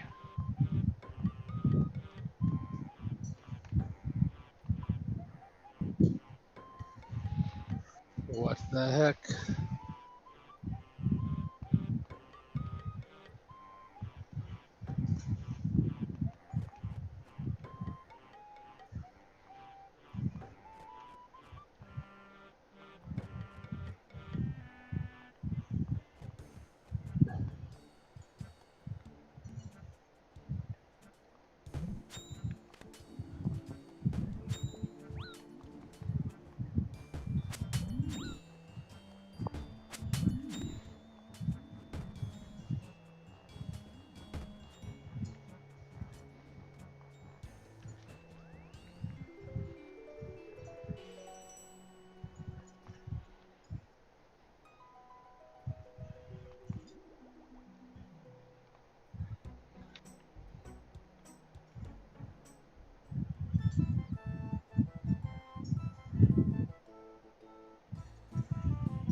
It might be time for Monkey Madness 2 soon for that Slayer task.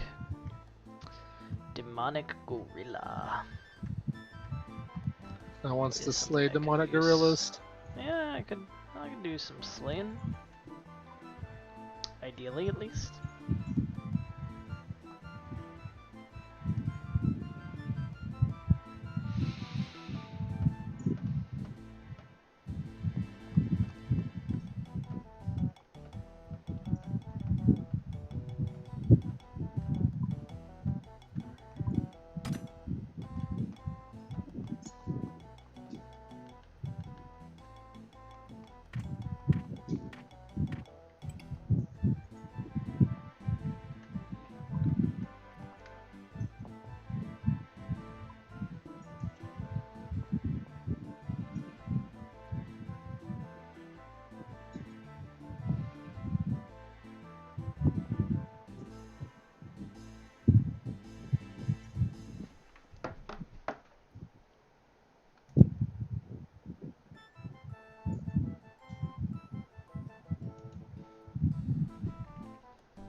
Oh yeah, I probably want to wait until I'm pretty close to 75 actually.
It's time to do Monkey Madness 2 right now, right? I might start it. What the heck?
Alright, Monkey Madness, the second.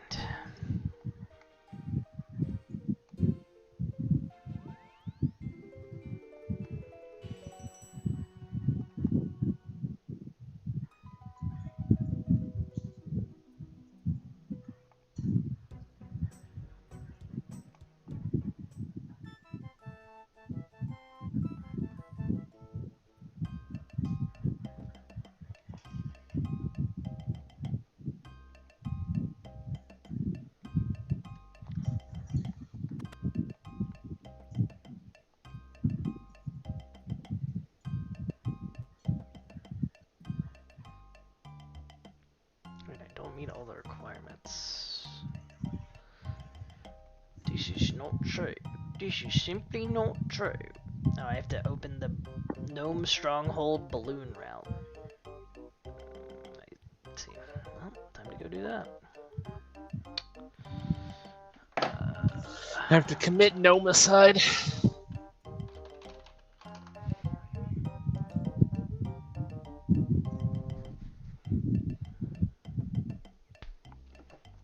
Three magic logs.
Okay, you're being a little wind tunnely now.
What?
So the core series of Pokemon games has been explored inside and out by now, but I think the spin-off titles have just as much potential to be interesting, and the one I'm most intrigued by is the Pokemon trading card game RPG.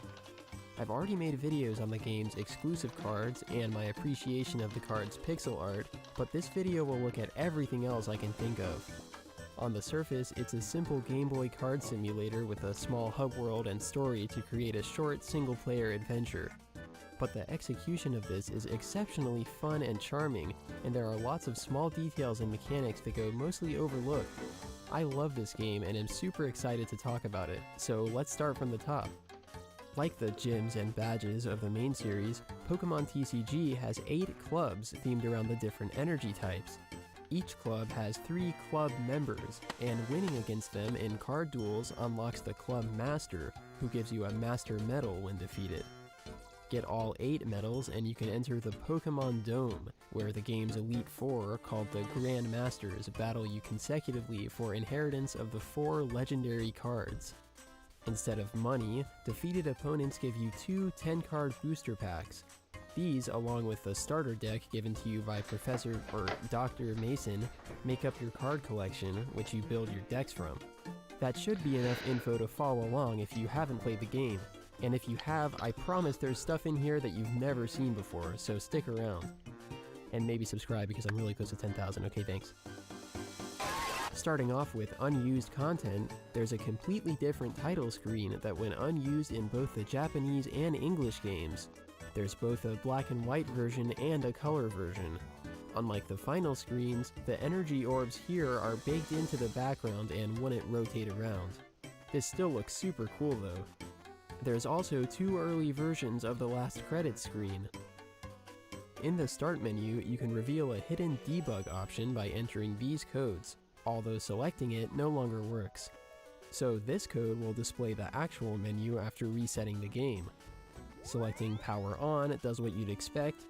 Dual Mode, CGB Test, and V Effect don't do anything. Continue from Diary jumps right to your last save, or starts a new game if there isn't one. And Credits plays the credits. SGB Frame is an interesting one. On the Super Game Boy, it loads a unique frame showing the currently used color palettes and a dashed grid overlaid on the game screen, which I didn't even know was possible.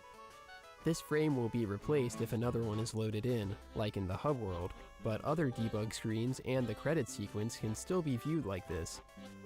Standard BG Character shows the partial contents of the Game Boy's tile RAM, which is pretty cool to see in-game without an emulator.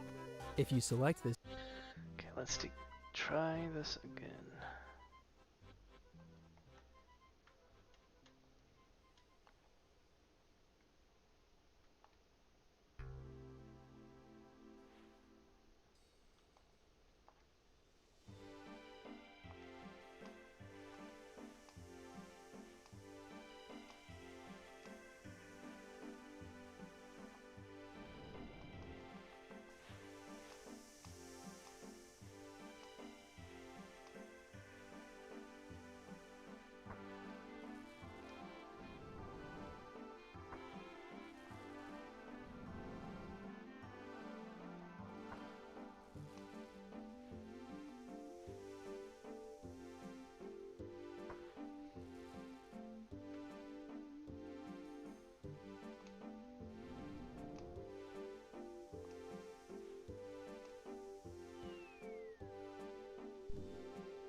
Okay, now stupid smelly king will let me start the quest.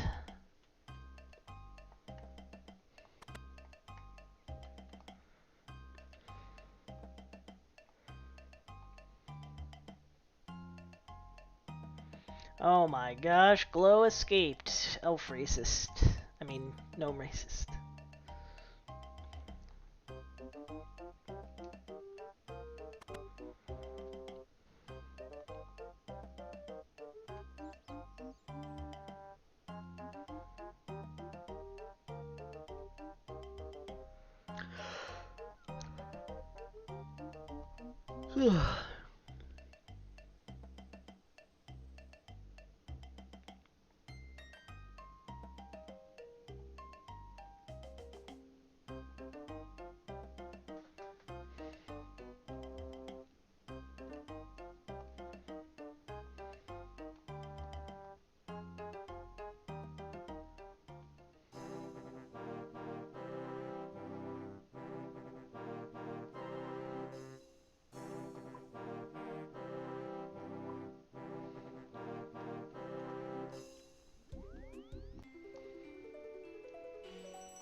This option, after viewing the credits, you'll see the tile set for the last viewed scene in the sequence, the Hall of Honor. Or, after selecting Create Booster Pack, you can view how a card's graphics are stored. Here you can generate infinite packs of the 4 sets, plus one with just energy cards. But what are these numbers for? Well, it turns out they determine which energy card you'll receive as the 10th card in a booster pack. I never realized this, but nearly all club members and masters give you packs with their club's energy in them.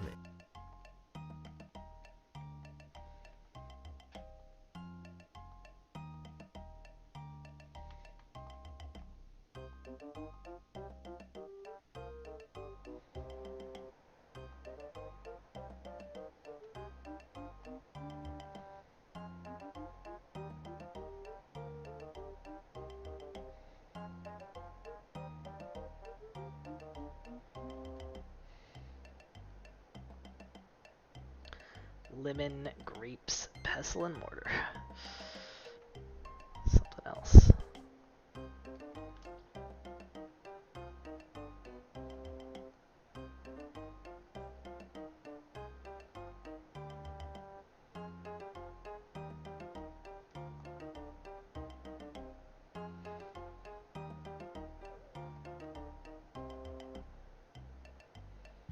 What if I reported you to the monkey police for being a fake And monkey? this is how. Not. Even Dr. I'm in the Mason's gnome email. lands.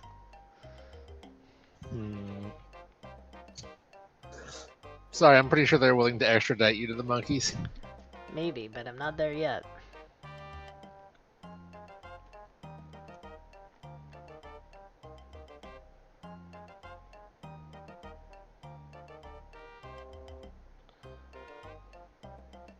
We're gonna get grapes.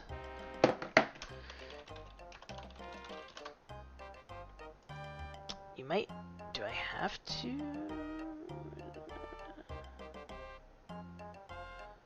Okay, I can steal them from.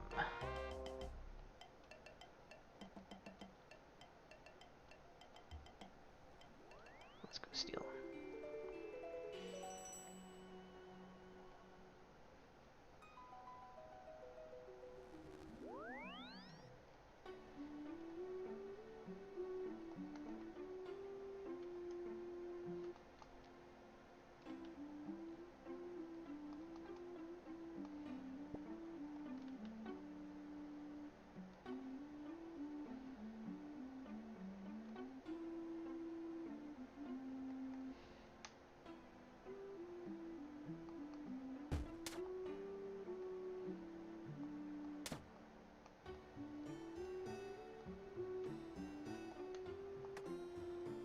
can just buy grapes.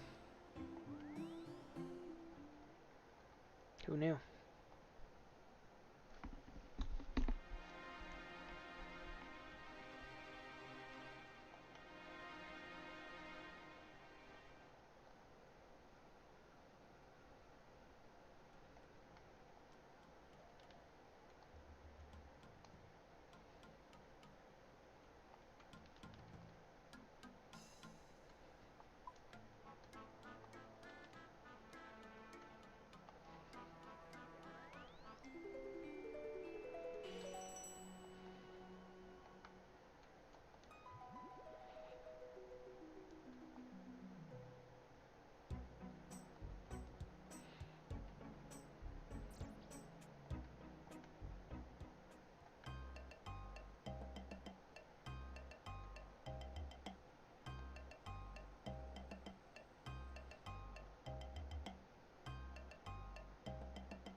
That tricked me last time, god dang it.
Emails about the Clubmaster's weaknesses give you the energy they're weak to in the attached booster.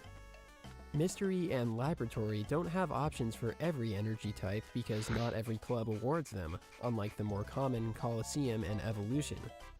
The Energy Pack has only 4 options: Lightning and Fire, Water and Fighting, Grass and Psychic, and just Random. Only the Random Pack is ever used in-game though, by techs Aaron and Sam. After Sam's intro tutorial, you can have a normal duel using the same non-shuffled practice decks and 2 prize cards, which is impossible to lose if you just attack every turn. Aaron is unique in that he lets you choose one of his 3 decks to play against, which happen to be the same types as the unused energy packs, so it's very odd he doesn't award them for beating the corresponding deck. Anyway, both of these options are a complete waste of time compared to this tech in the corner, who will just give you 60 energy cards if you have less than 10 energy outside your decks. This is super easy to achieve with your starter deck by just swapping out a few cards. And this trick can be repeated until you run out of deck space to hide your hordes of energy. So just how many cards can you collect? In terms of raw copies, you're limited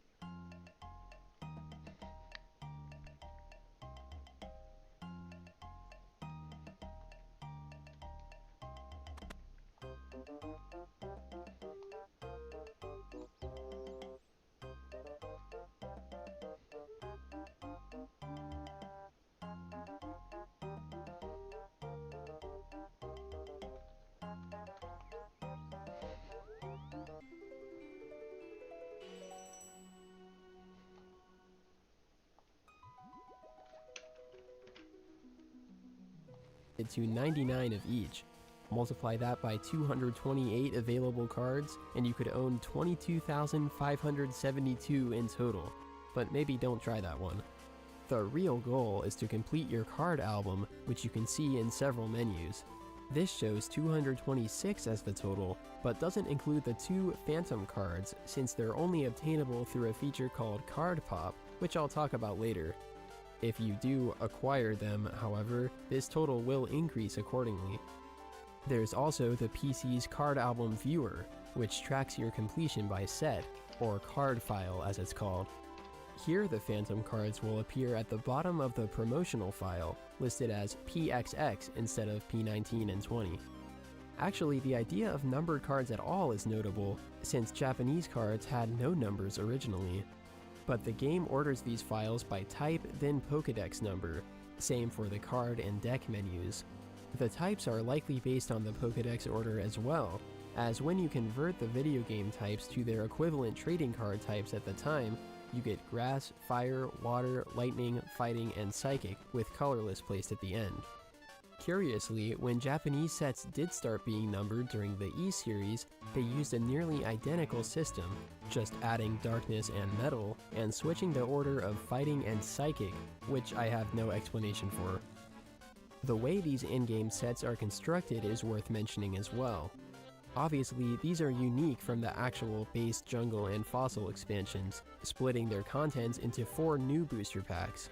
This let the designers include their new Game Boy exclusive cards, as well as equalize the size between sets, which would have otherwise been a problem. They even balanced the card rarities.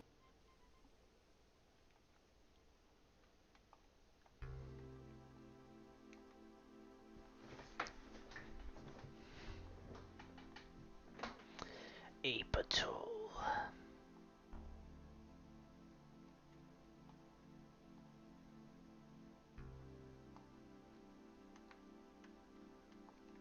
Check it out. Each one features new artwork with a Pokemon from the set, and has some general theming. Colosseum leans towards simpler Pokemon, some missing their evolutions and all but one lacking Pokemon powers. It's also home to key trainer cards like Professor Oak, Bill, and Computer Search. This is where the 6 basic energy cards are included in the album files, although you can pull them from every booster pack.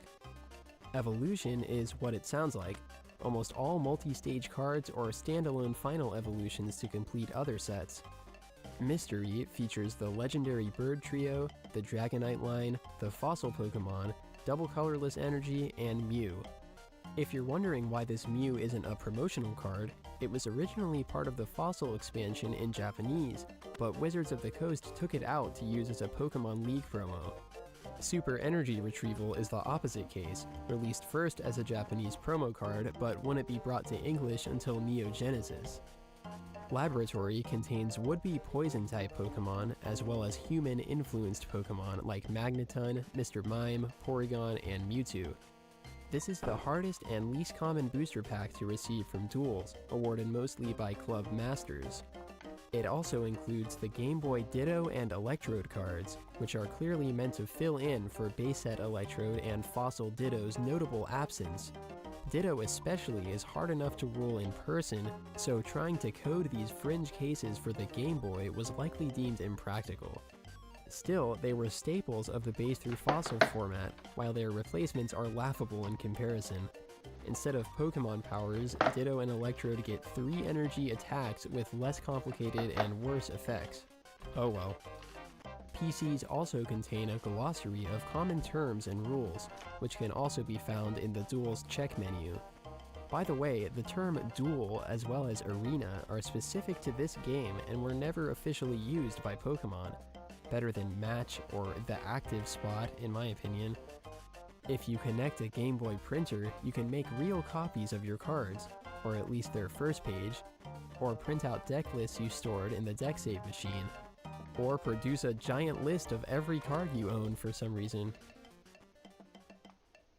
Now let's look at all the changes between the Japanese and English versions of the game, plus any differences from playing on Game Boy versus Game Boy Color, like the deck save machine screen.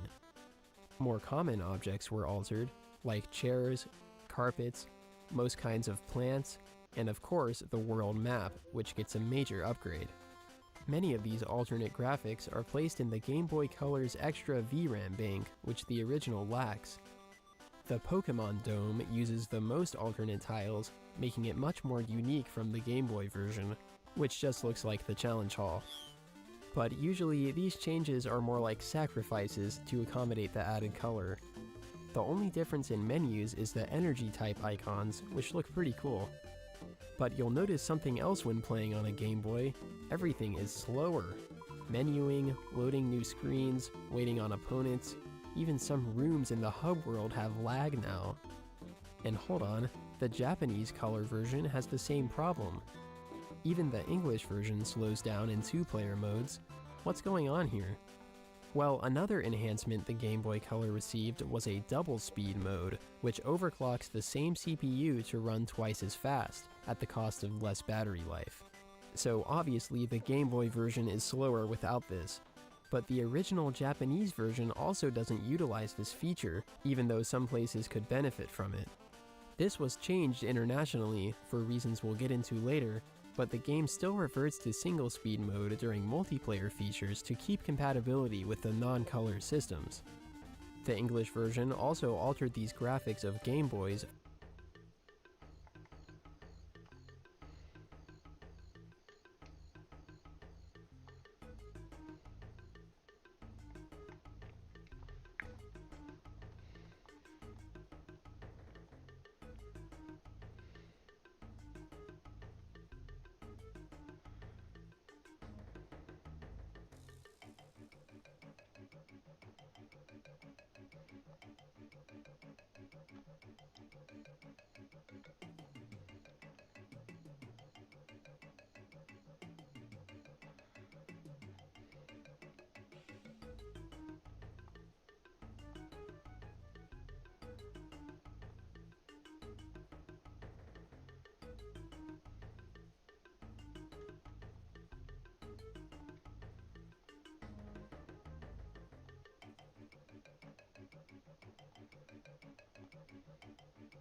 That is a good start.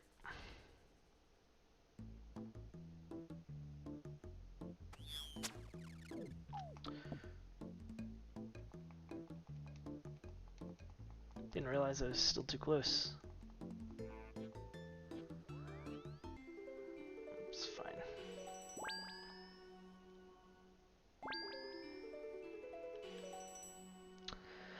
Alright, well, we'll stop there. Bye, stream. Bye.